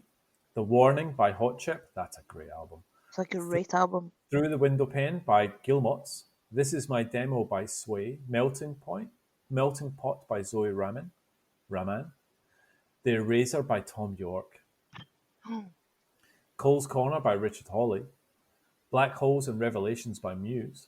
Crap. Beloved One by Lou Rhodes, Ballad of Broken Seas by Isabel Campbell and Mark Lanigan, The Backroom by the Editors, and Whatever People Say I Am, That's What I'm Not by the Monkees. It was the Monkees. It was the Monkees. Of course it was. Yeah. Do you think we'll chat about that at some stage? I think we might. Okie dokie. What do you think people said about this album? What do you think Pitchfork and Enemy said about this album? What's your feel? Pitchfork wouldn't like it because they're knobs, but Enemy probably would. So for me, this album is one of those ones where I think that, and I remember at the time, they're one of these bands where there's going to be, it's like the Oasis, loads of comparison. It's going to be like, you're a shit version of Joy Division. Well, you're not, because you can't help how he sounds. And Joy, like every single band on this planet is influenced by another band. Fact. So, unless they called themselves the Joy Division and they wanted to be them, well, then they're not. And given the fact that there has been decades since then, whatever, it does my head in. That annoys me. So they're going to either be called a shit Joy Division, or people are going to go, this is great music in a time where we need better guitar music. It's essentially, I feel, going to be either one of those. And you're either going to like them or you're not, because his voice could be polarizing, and I get that. It could either be like really annoying, or you go, it's really powerful. And it's the same with some of the songs. They're not going to be a band that they're going to be a Marmite band, and I get that. Pitchfork, 6 out of 10. Editors sound like better than I thought. Yeah, they're not bad. Editors sound like an earnest rock band who grew up loving the same bands as a current batch of revivalists. But beyond the workmanlike interpretations of the heroes, it's hard to swallow. Editors often imitate bands with dramatic vocalists like Ian Curtis or Ian McCulloch, but the best moments on the back room aren't the theatrical ones. It's when the four of them are playing and discovering their own chemistry. Fair. Enemy, the back room is a record that hops from hopelessness to hopefulness, often with the space of a chorus. Because editors are people who realize that this world is a pretty shitty place and that life is cruel. But you know what? It's all that we've got. So let's have a pop at crafting some beauty, some joy, and some salvation. Editors embrace the light and the dark, and in doing so, have created a debut that will endure. Like that? Last one, Pop Mams. 7 out of 10. The spiky guitars and swirling synth textures that make up this record are hardly visionary. But when it's all done as effortless as this, it surely is exciting. Touching on desolate themes of loss and mortality and shooting them through with a sparkly, almost hopefully abandon, the songs editors have given us are definitely worth listening to. Not bad. Not bad. So you've touched on it. Editors, when you dig into the editors, when you start doing research about the editors, there is comparisons against, obviously you've mentioned a few of the bands. Yeah. They're not a band that's quite well liked. There seems to be a lot of, not negative press around them, but it feels as if people want to attack this band. What did you find? And I think it's because of what they think they sound like, and I think that's harsh because, well, let's be honest. Okay, so let's just play this out, and this is me just being probably a bit defensive, and I don't suppose I'm supposed to. But if you think of the albums from this kind of genre that were released in this decade, right? There was a lot of not good albums. And there are a lot of not very talented bands. I feel this is a talented band. That's the lead singer. It's the vocals for me. You're either going to like them or you're going to compare them. Musically, this band offer a lot. But if you're going to compare them to the 90s and Britpop, and if you're going to get all deep and meaningful, and you're all going to if you're going to pull it into, oh, they're not the Stone Roses, and they're not Joy Division, and they're not this, and they're not the Talking Heads, and you're going to get all that, well, then you're going to find fault. If you take them as they were, the fact they got nominated for the Mercury Music Prize, and I'm not saying that's the be all and end all, kind of tells me that at 2005, this was not a bad offering. But the reality is they're Marmite. And it's like what we talked about with Athlete. I don't know. I just find it harsh because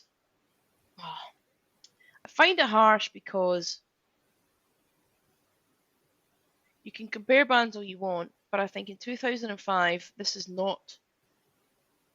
was a original sound at that time, this band. And Okay. I think they should be given credit for that. Okay. You talked very briefly about An End has a start. 2007, way more popular album by sales. It got to number one. But that's my second album theory. Oh, it is too. But it is. It is. You're right. But you talked about earlier.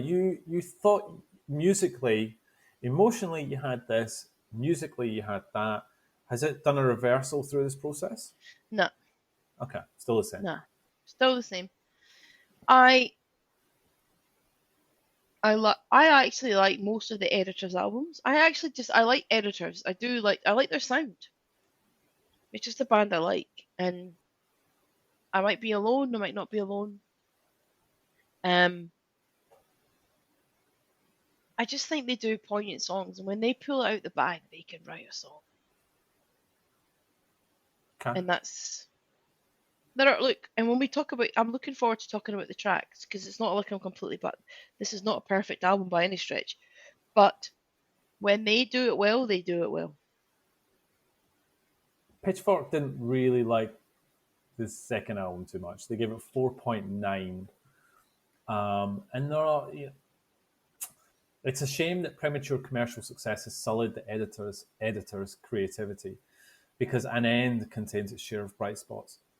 However, that weight, Smith is feeling probably stems from a sudden need to bolster the band's sound proportionally with their massive fame, a move that a group like the Arcade Fire could pull off on a follow-up album, but not Joy Division, Interpol, U2 cut and paste efforts like Editors. In a perfect world, these guys would never escape the shadow cast over them by its predecessors, but they could at least do more than compromise them with a mass marketable bombast and arena posturing. So after how much in there? So I've got the rest of the albums. How much did you go through the rest of Editor's career? I've given a lot. I haven't actually given much. The first two albums are the ones I listen to the most. Mm-hmm. I've listened to some of them. Look, again, I always find, I don't know if it's just me, but if you don't catch me in the first two albums, you're not catching me. Yeah, okay. Because I actually don't think anybody's fifth album is ever their better album.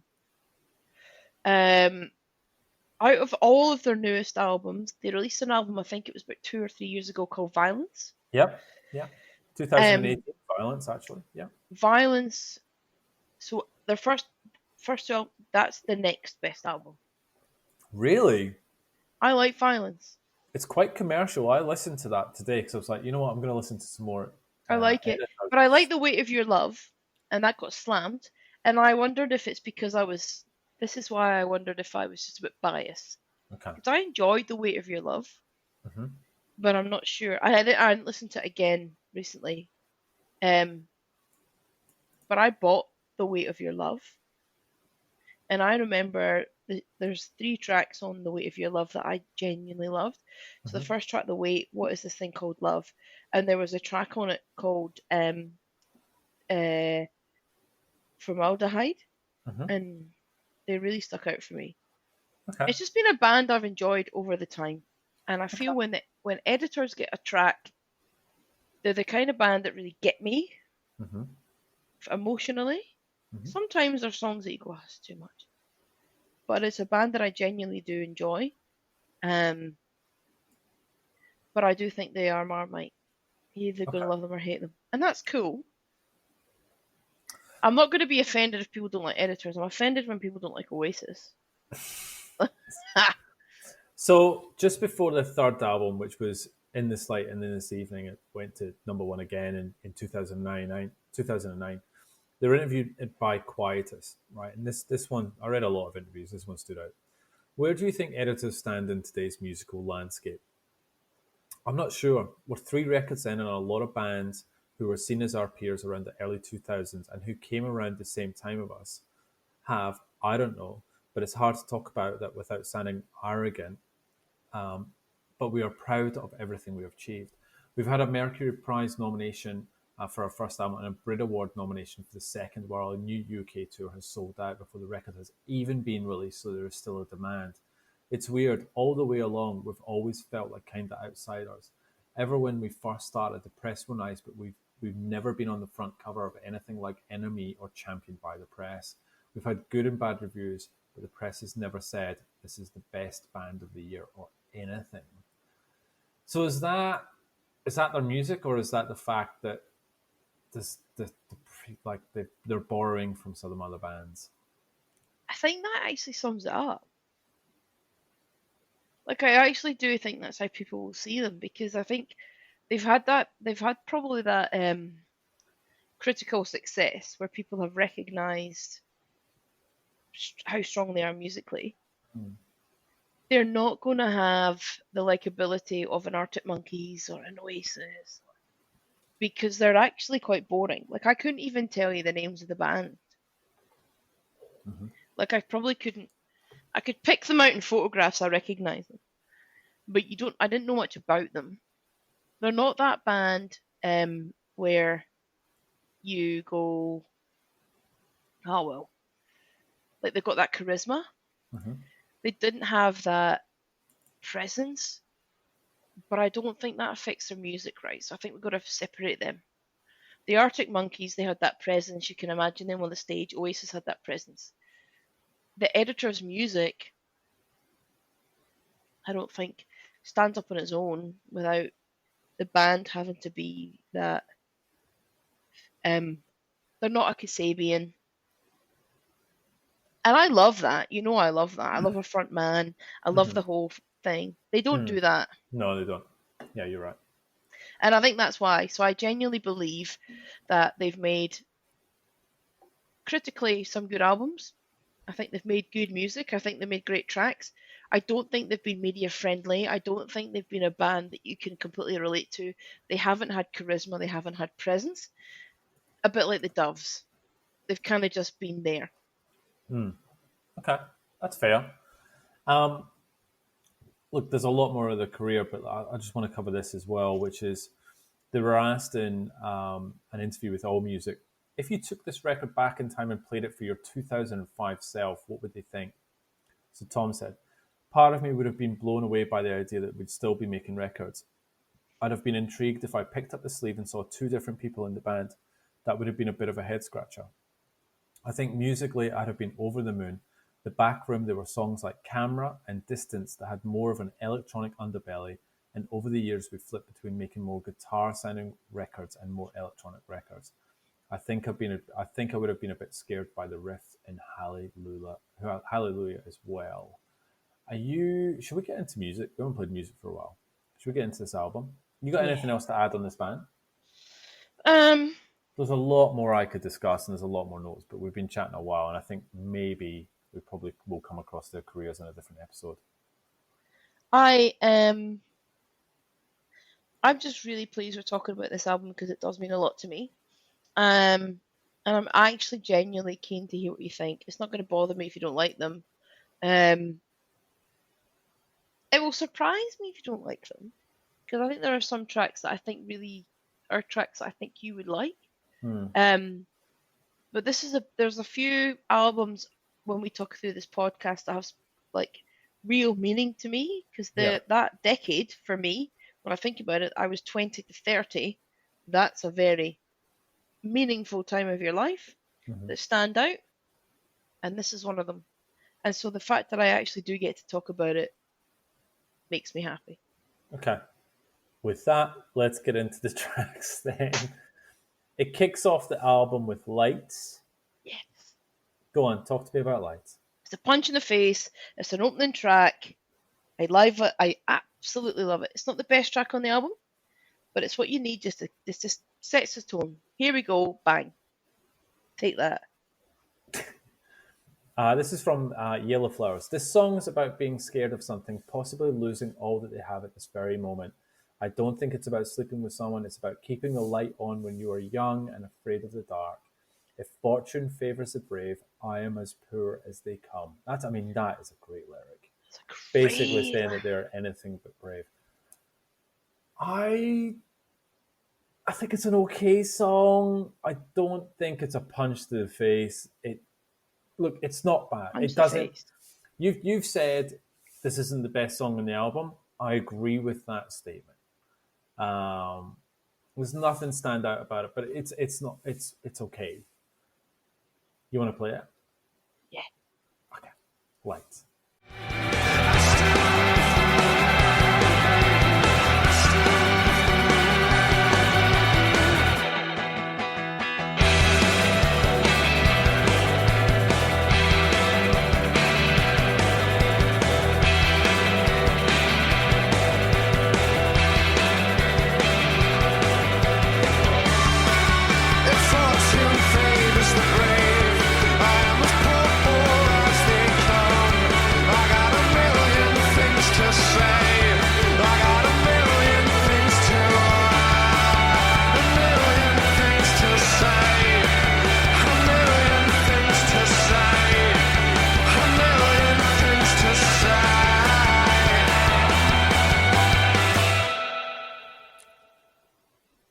Munich. What a song. I don't disagree. This is an anthem. It's not an anthem. I think it's an anthem of I think if you took the 2000s as a decade, and you did the top 100 anthems of the 2000s, that's in it. Right. For sure. For me, anyway, because that for song, you, yeah. I mean, you were back. It just resonates, and you're just like, that's that song, and you're like, yes. This is the song I think that really kicked them off. Like, people knew who they were. This got lots of radio play. I remember this on Radio 1. This got tons of radio play. I'd be surprised if anyone that lived in the UK in 2005 did not know this song. Even if they didn't know the genre, if they didn't know the band, if I played them that song, they would know the song. That's what I'm saying about an anthem. It's that song that even if you know nothing about music, if I play you it, you go, yeah, I've heard that. So this was the second single released on the 30th of April 2005. It got to number 10. That's what I'm saying. Like, people knew this. Look, this is... I gotta admit, I really like the song. The chorus is just excellent. We will get to it. The guitar and I can hear it in my head playing right now. That noise, that distinctive noise the guitar makes is really great, but it gets repetitive through this album. It's a very... we'll get to it, but the strong guitar on this song, it is repeated a lot on several other songs. You're looking at me like, I don't tell you. But look, people are fragile things. You should know this by now. Be careful what you put them through. People are fragile things. Oh, just lovely. Now, be careful what you put them through. I mean, come on. I know, one of the song meanings. It breaks when you don't force it. It breaks when you don't try. It breaks when you don't force it. It breaks when you don't try. Love it. I mean, Editor's Anthems. Wow. Just I'll give you this. Great song. Jill Bag on Song Meanings. Feelings and inadequacies make people the easiest things to break when handled wrongly by certain people. Oh, geez, poignant. Look, we will definitely play Munich. The interesting thing is that this is neither of our songs. No. No. And not because it's bad. No. It's a great song. Great song. Agreed. All right, let's play a bit of Munich. Glad I found this. I'm so glad I did. People are fragile things you should know by now. Be careful what you put them through. People are fragile things you should know by now. You'll speak when you're spoken to.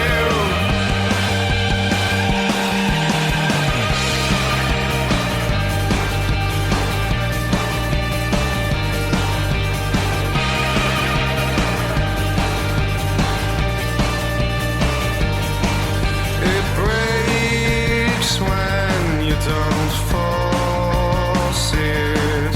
It breaks when you don't try. Blood. I love Blood. Oh my god, I love it. This is just sometimes with editors, it's just that song where you just want to puff your chest out. It's just in your face, and you just love it. I love this song so much. So released twice, got to number 39 the first time, got to number 18 the second. I got to be honest, like this is you gotta have Munich or Blood, and I tell you what, you certainly cannot have them right after each other in the album because Really? they sound so similar. No, they don't. And you know the guitar, like it's the same noise. But that's their sound. Yeah, But you can't talk about the same sound and think that Athlete don't have it.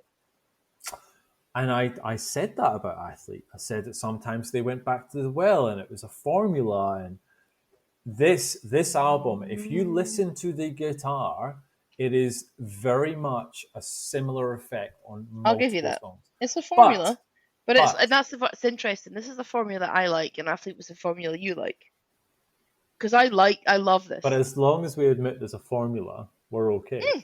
Right. However, this is weird. To me, it feels very similar sounding to Munich. It's definitely the guitar. However, this is still a good song.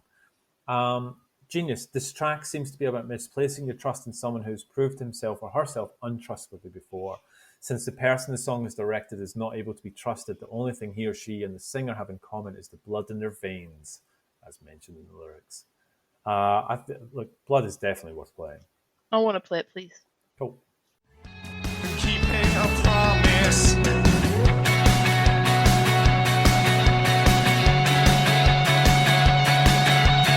Blood runs through your veins. That's where our similarity ends. Blood runs through our veins. Blood runs through your veins. That's where our similarity ends. Blood runs through our veins.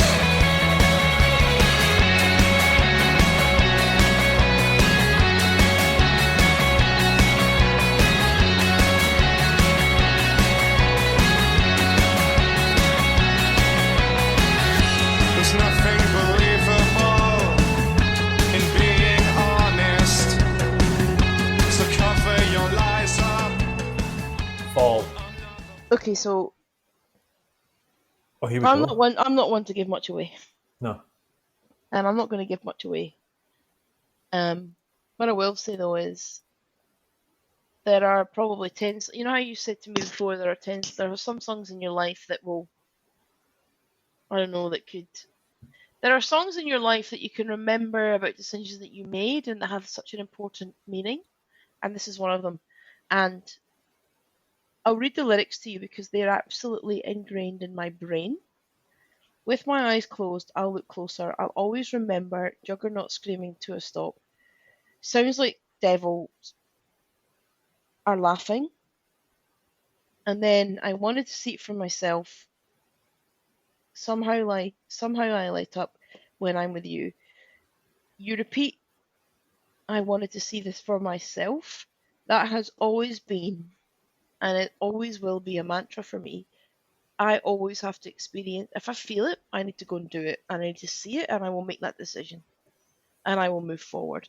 And there was a time in my life when I came back traveling. Had been in Australia, as you know, and there were a situation in my life. I was at a crossroads, and I had to make a decision. And those lyrics and those words literally were ringing in my ears. And I made my decision, and I moved, and I did what I had to do, and I don't regret a minute of it. And I will always, always play that in my head. And so for me, this song moves me more I can ever tell you.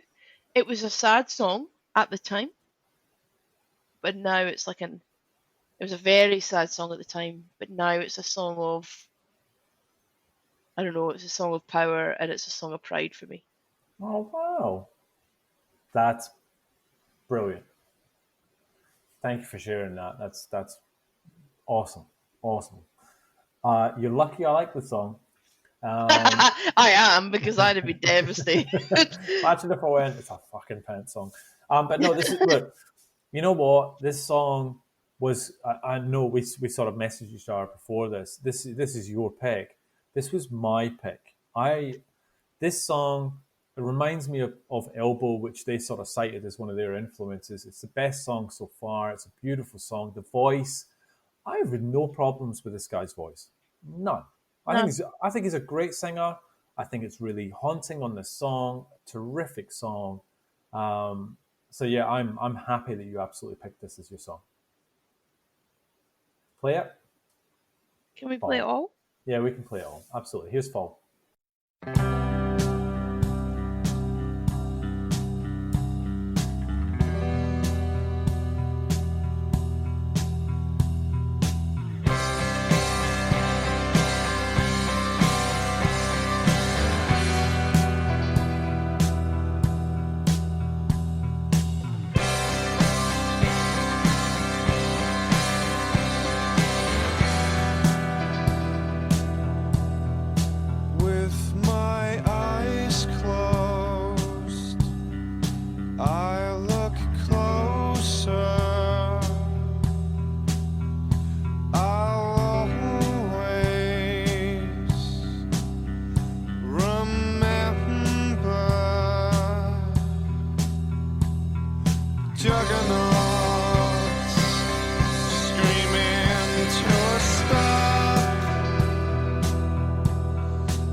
See this for myself.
wanted to see.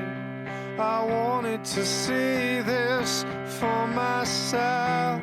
I wanted to see. I wanted to see. I wanted to see this for myself.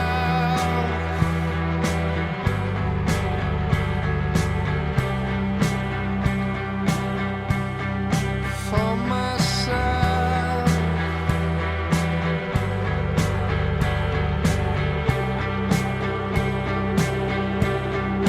For myself.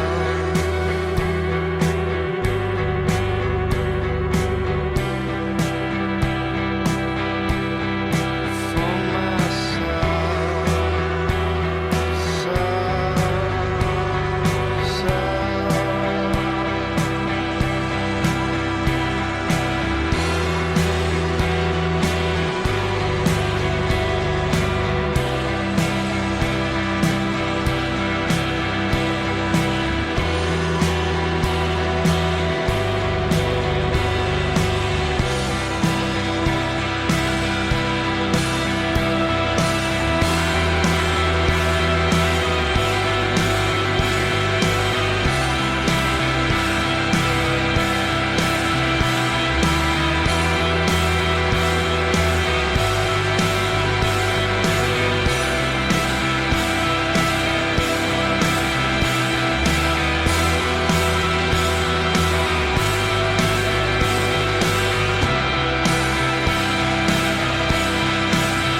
All Sparks. Oh, I love this song. Du-du-du-du-du. And you need it because you just come out of this journey. 'Cause that's it. All sparks from the end. I love this song. Du-du-du-du-du. Du-du-du-du-du. Du-du. Du-du-du-du. What? Really? No, it's This blue. is surprising to me. I honestly didn't think you wouldn't. No, I thought you'd it'd be quite like more. it. Yeah, I thought I'd be more professional than this. Look, it's the back. It's a very typical sound of this. It sounds very similar to Munich in Blood, which is nothing Which wrong is their with sound, and I think with it's the same as their Athlete. sound. That's my point, and I get it, and that's what I said at the beginning. If you don't like their sound, this album's going to suck. It's that distinct guitar Yeah, sound that agreed. just catches my ears, 100%. and it feels the same. And I love it. Jonah, it's a warning to someone who is a bit of a bright spark, someone who's a little too full of clever answers and opinions. He's telling them that the transcendence is very much a temporary thing and that they're going to be burnt out by life's long struggle just like everyone else. Fire is often linked with bright life and energy, but here the comparison to a discarded cigarette cast onto the road, a tiny doomed flame in a big dark world. Oh, that is awesome. So All Sparks, you dig this? Love it. I absolutely love this song. All right. sparks to the... Love it. All right, let's play All Sparks.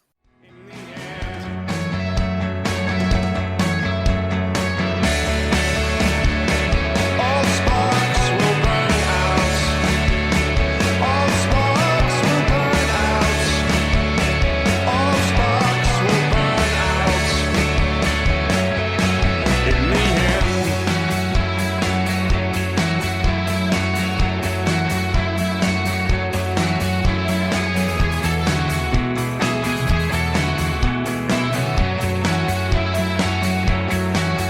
You're casting opinions at people who need them. All sparks will burn out in the end. Well, be careful, angel. This life is just too long. All sparks. Camera. I like this song, but I feel it takes a dip. It does. This song is hit or miss for me. So you know how we talk a lot about albums are like a tale of two halves. So for me, this album goes like the first 5 songs for me, and I know they're not for you. To me, are flawless. Like we are 5, 4, 5. I'm then like, ooh, not bad song. Don't skip it, but this is where we begin to dip. The next couple of songs, I go up again, and then I go back down again. I go up a tiny bit. We might be on the same. Back. We might be on the same thing here. We might both. And then I'll never come back. And this is the thing, right? I haven't actually listened to this full album beginning to end for a long time. There are tracks that I come in and look. I think I mentioned that the song there's a few tracks on this album that means a lot to me personally. There are 2 tracks that I go back to often, but I can't remember until this when I listened to it beginning to end because there are some tracks that I skip. This one, I don't think it's a skipper in the sense of what I'm like #convictions. It's awful, but it ain't a track that I'm going to play a lot of times. Like it's okay. I agree with you. So Camera, I tell you what, this camera. It's a bit annoying. I know they are great writers though. The lyrics are look at us through the lens of a camera. Does it remove all of our pain? If we run, they'll look in the back room where we hide all of our feelings. The back room, and what's the album called? Oh, look, the writing is good. I don't have a fault with any of the writing. Like you read the lyrics; they're really well written. This song for me is just, I'm not a fan of it. It doesn't stand out. I agree with you. It's a bit of a lull. So should we move on to Fingers in the Factories? And it's funny because I've actually got on my notes, camera dash, don't play. Good. Fingers in the Factories.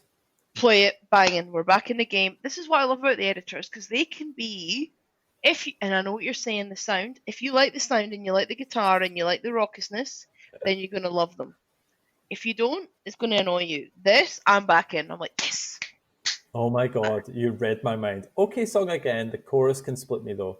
Quite annoying, albeit sometimes catchy, depending on my mood. Not great. But I do like that you like it. And again, this is an album. I kid you not. I've listened to a lot. Listened to it this afternoon multiple times, and some listens I get through the album and I go, didn't mind that, and then the next minute I go, I actually don't like it. Like so it's a weird album for me. Things in the Factory. Should we play this? You like it? Mm-hmm. All right.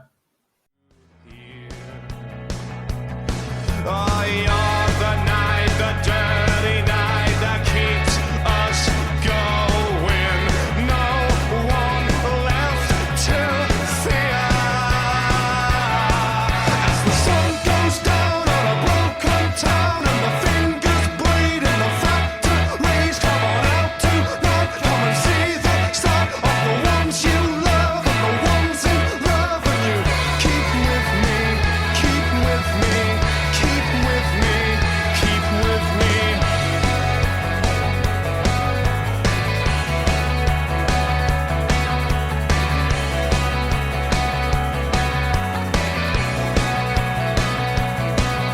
Smile for once, for a moment, it makes us happy. What we need is here. Bullets. I love Bullets.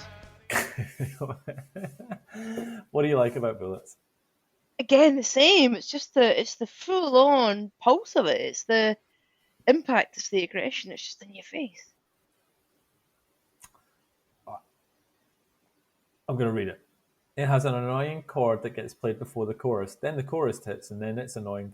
It's annoying too. I'm not sure what it is, but I think I'm starting not to like this. Oofed. Oh, I feel really bad. Wow. Convictions. You don't need this disease. You don't need this disease. You don't need this disease. You don't need this disease. You don't need this disease. Wow. I love it. Oh, way to sell the song there. So Bullets is obviously one of the singles. It got to number 27. I really like it. Okay, well, wait, that's all right. It's your album. We'll play it. Play Bullets. You don't need this disease, not right now. No, you don't need this disease, not right now. No, not right now. You don't need this disease, you don't need this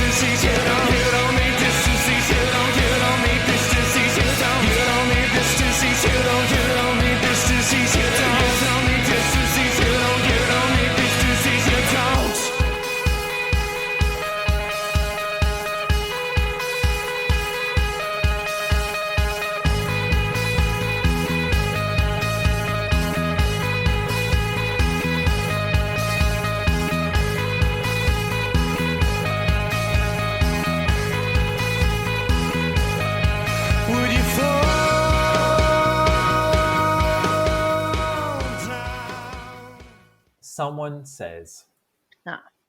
oh, look, it's the same guitar sound again. You definitely start to get the Joy Division references here. And I'm not... I've got to call you out, though. I love the fact that you have the nerve to say the same guitar sound when you love Athlete. Like, swear to God.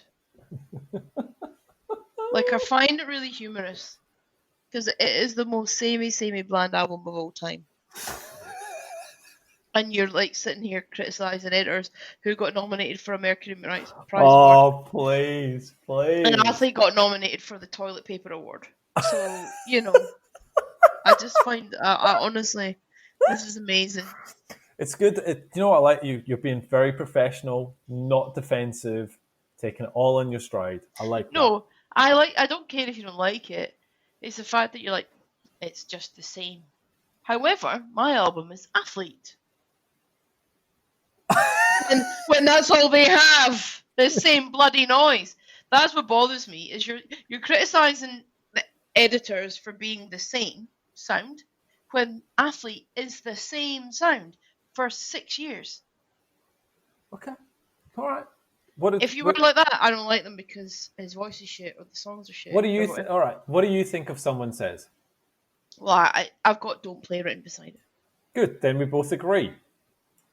But what I'm saying is you talk about the same sound of editors often. And I think that's kind of rich. All right. Open your arms. You ready? Don't Play. Nah. Kev's choice. Oh no, I love it. I just thought you were going to be Don't Play. That was me giving it. Oh, you like this? I actually really enjoy this song. Oh, I am so pleased. You know why? Because it doesn't have that annoying guitar noise in it. So this is the second best song on the album for me. It feels like it's a gorgeous, gorgeous song. It is. I thought you were going to say Don't Play. That's why I was like, oh, Don't Play. No. I actually really enjoy this song. There are 3 songs on this album I really enjoy. And this is one of them. Genius, the song about welcoming new people into your life, no matter how many times you've been hurt or screwed over in the past by other humans. Oh, lovely. Your did you have this down as a maybe pick? No. I had Fall, Blood, All Sparks or Distance. Okay, so this wasn't even on your radar. I think this is a lovely song. So I will play Open Your Arms as my pick. Great song.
ends with distance.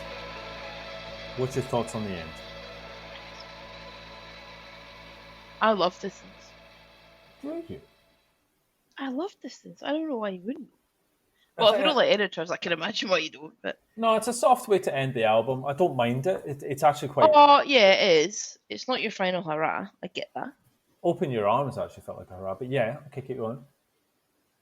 But it's not.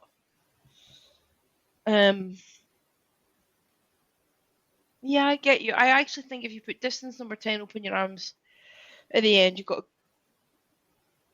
good album. Honestly, for me, if you take out Someone Says in Camera, I know you don't like it, but for me, you've got a flawless album. And this is why I love. Honestly, I'm so glad you don't like this album, and the reason I'm glad is that I've actually think I've proven my point that music is emotional. Agreed. I think this is genuinely it. This is the moment where you and I have gone through all of these albums. This for me, I could listen to this album all day, all night, and I was so excited for you to listen to this album. And part of me was hoping you'd love it. I was hoping you would, because I thought it'd be lovely. But if you don't, that's fine. But it shows that it's not about, because this has everything in it that I think that you would like. Good vocals, good lyrics, kind of big songs, slow songs, kind of what you would normally like. And the fact that I'm getting, well, I don't know yet, I'm getting the impression this is not going to be a huge winner for you. Does surprise me, but it does show me that I think that when you're emotionally invested in a song or you're emotionally invested in an album, you don't hear what other people hear. Yeah, this is my athlete. This is your editor. It totally is. Totally and is. It's actually kind of nice. It is kind of nice. Yeah, that is. So let me tell you, A Northern Soul 76. It's about putting distance between yourself and your ex because you continuously hurt each other, whether you mean to or not. Without meaning to put an entire meaning on the relationship with my ex, it's a eulogy for a relationship that's ended with some harsh words and bad situations, despite the fact there are still tender feelings involved. Whenever I was with this object of my affections, I sometimes spitefully hurt her because of the pain she caused me when she ended it. And in the end, I realized I couldn't be her friend like she wanted because deep down I hated her for hurting me so badly. I love this song because it's tender, dark, and full of sorrow like the situation it portrays. Oh, God. Wow. So we'll play Distance to take us out. Are you comfortable with that as the end to the album? Okay. Reviews. I got 3 reviews. Actually, I got 4. I can give you a 5 out of 5. Sonic Dude 23, 1 out of 5. This has to be one of the most bog-standard, middle-of-the-road indie rock albums I've ever heard in my life. I'm tempted to use the term Joy Division clone, but even that sounds too generous. Interpol clone is more appropriate. I mean it, they literally sound... get that a lot. I know, heaps. They literally sound like a shittier version of Interpol down to the Ian Curtis aping vocalist and bland new wave sounding rhythm section. Actually, I take it back. Sometimes he doesn't even sound like Ian Curtis. At some point, I swear he starts nose yodeling like Eddie Vedder or Scott Stapp. It's just baffling. No wonder Enemy Road editors... Oh no, I can't read that. No wonder Enemy Road editors dick all the way back through the mid-90s. But actually, that's really negative. Let me give you the nicest one. Velvet Elvis 81, 5 out of 5. Editors were mostly overlooked in favour of the Strokes, Interpol, and Franz Ferdinand and the Killers during the post-punk new wave revival of 2001 to 2006, which is unfortunate because The Back Room is an incredible album, probably one of the top 5 to come out of that movement. I know some people would consider this sacrilege, but I have no problem in saying that The Back Room is every way equal to Turn on the Bright Lights.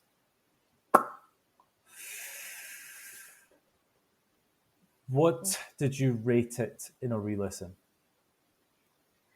In a re-listen, and bearing in mind, I give it 8 out of 10. It means a lot to me. Good. Jesus Christ. It's put me in a really horrible position. It doesn't, because this is what this is good for. You're supposed to not like it if you don't like it. It's called #convictions. I Own it. know. I didn't like it. Well, that's not true. And That's that's not true. fine. I liked some songs on it, but it's not an album that I would run back to. And some of the songs tend to blur into one another. I had a real struggle because I gave a pretty harsh rating to the music last week. And I'm sort of like, would I choose the music or would I choose Editors as an album of choice? And the thing is, I can't really give you an answer because on the music's album, there are some songs I like and there are some songs I didn't. And it is the same for Editors. So because of that, they get the same rating of 5 out of 10. Oh no. You know that Drowning Sound review that you didn't read out gave it 9 out of 10? Did they? Yeah. Good. Let's get it straight on the way out right now, shall we? Yet Editors could be undoubtedly from a Joy Division tribute act. But they put in the end, however, any doubts and cynicism of the band will be allayed by the end with the singing lullaby of Closer Distance. It soothes and comforts the listener with lines like, I'm sure you're passing the test. I wish you all the best. Evoking atmosphere on an intensive course of Prozac shit. There goes the Curtis and Co referencing again, but this is a record many people will be able to live inside for a very long time. And in all honesty, which bands don't have influences? Oscar Wilde was right. Talent borrows, genius steals. You know what? Great singer. Tom's a great singer. The vocals are great. The lyrics are great. Some of the songs, probably 3, Open Your Arms, Munich and Fall, are fantastic. But there is a formula around some of their songs. There's a formula, 100%. It blurs. Much like Athlete, these guys do. A better formula, though. Okay. In your opinion. Humble opinion. Probably better. So they were supposed to be touring, which obviously is on the kibosh, so that's not going to happen. But they're at Editors Official and Editors Official. Okay, question. If they came to Australia, would you go and see them with me? Absolutely. Oh, good. Absolutely. I think they would be a great live act. Well, that's good. I'm glad. Absolutely. Definitely. You ready for next week? You have no idea who next week is. I really don't. No. We're going to go big or go home on this one. And we're going to go big. So it's an album that is universally not well liked. But for me, I was back in the UK for this 1 year that came out. And I think I was the only person in the UK that actually liked this album. And I'm going back to try. I haven't listened to this in a long time, but I can't wait to listen to it again. And, we've mentioned it already in this episode. Next week, my choice, Oasis, Sot Sog. Oh! I don't know how I feel about that. It's got one of my top 3 Oasis songs of all time on that album. Oh my god, it's Oasis. First of all, I'm excited. Yep. Second of all, I'm like, I did not see that coming. Let's go big, eh? I didn't see that coming at all. I know you gas panic. Can't help yourself, can you? Gas panic. I can't. Oh my god. And you know what? I am pumped for this. The fact that I get to talk about Oasis in this, I had no idea I would get to talk about Oasis in this series. There you go. And the great thing is, I've done the research, there is so much happening with Oasis at this time. I mean, there was always heaps of stuff going on with Oasis, but for this album, it is just mental going on. They change everything. So next week, Standing on the Shoulder of Giants by Oasis. So. Big album. I can't wait to get your thoughts, especially because off the back of Be Here Now, and we know your feelings around that. Where did this come in? And how does it feel on a re-listen after all this time? This is what I don't know, because it's been a while.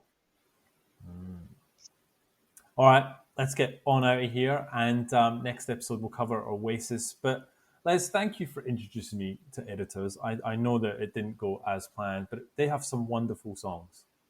And it was really nice hearing you talk about the emotional connection you have to that band. Aww.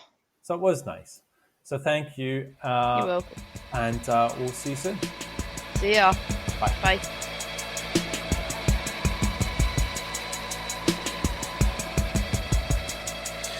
Distance, I'll keep my distance. These things I never seem to mean, so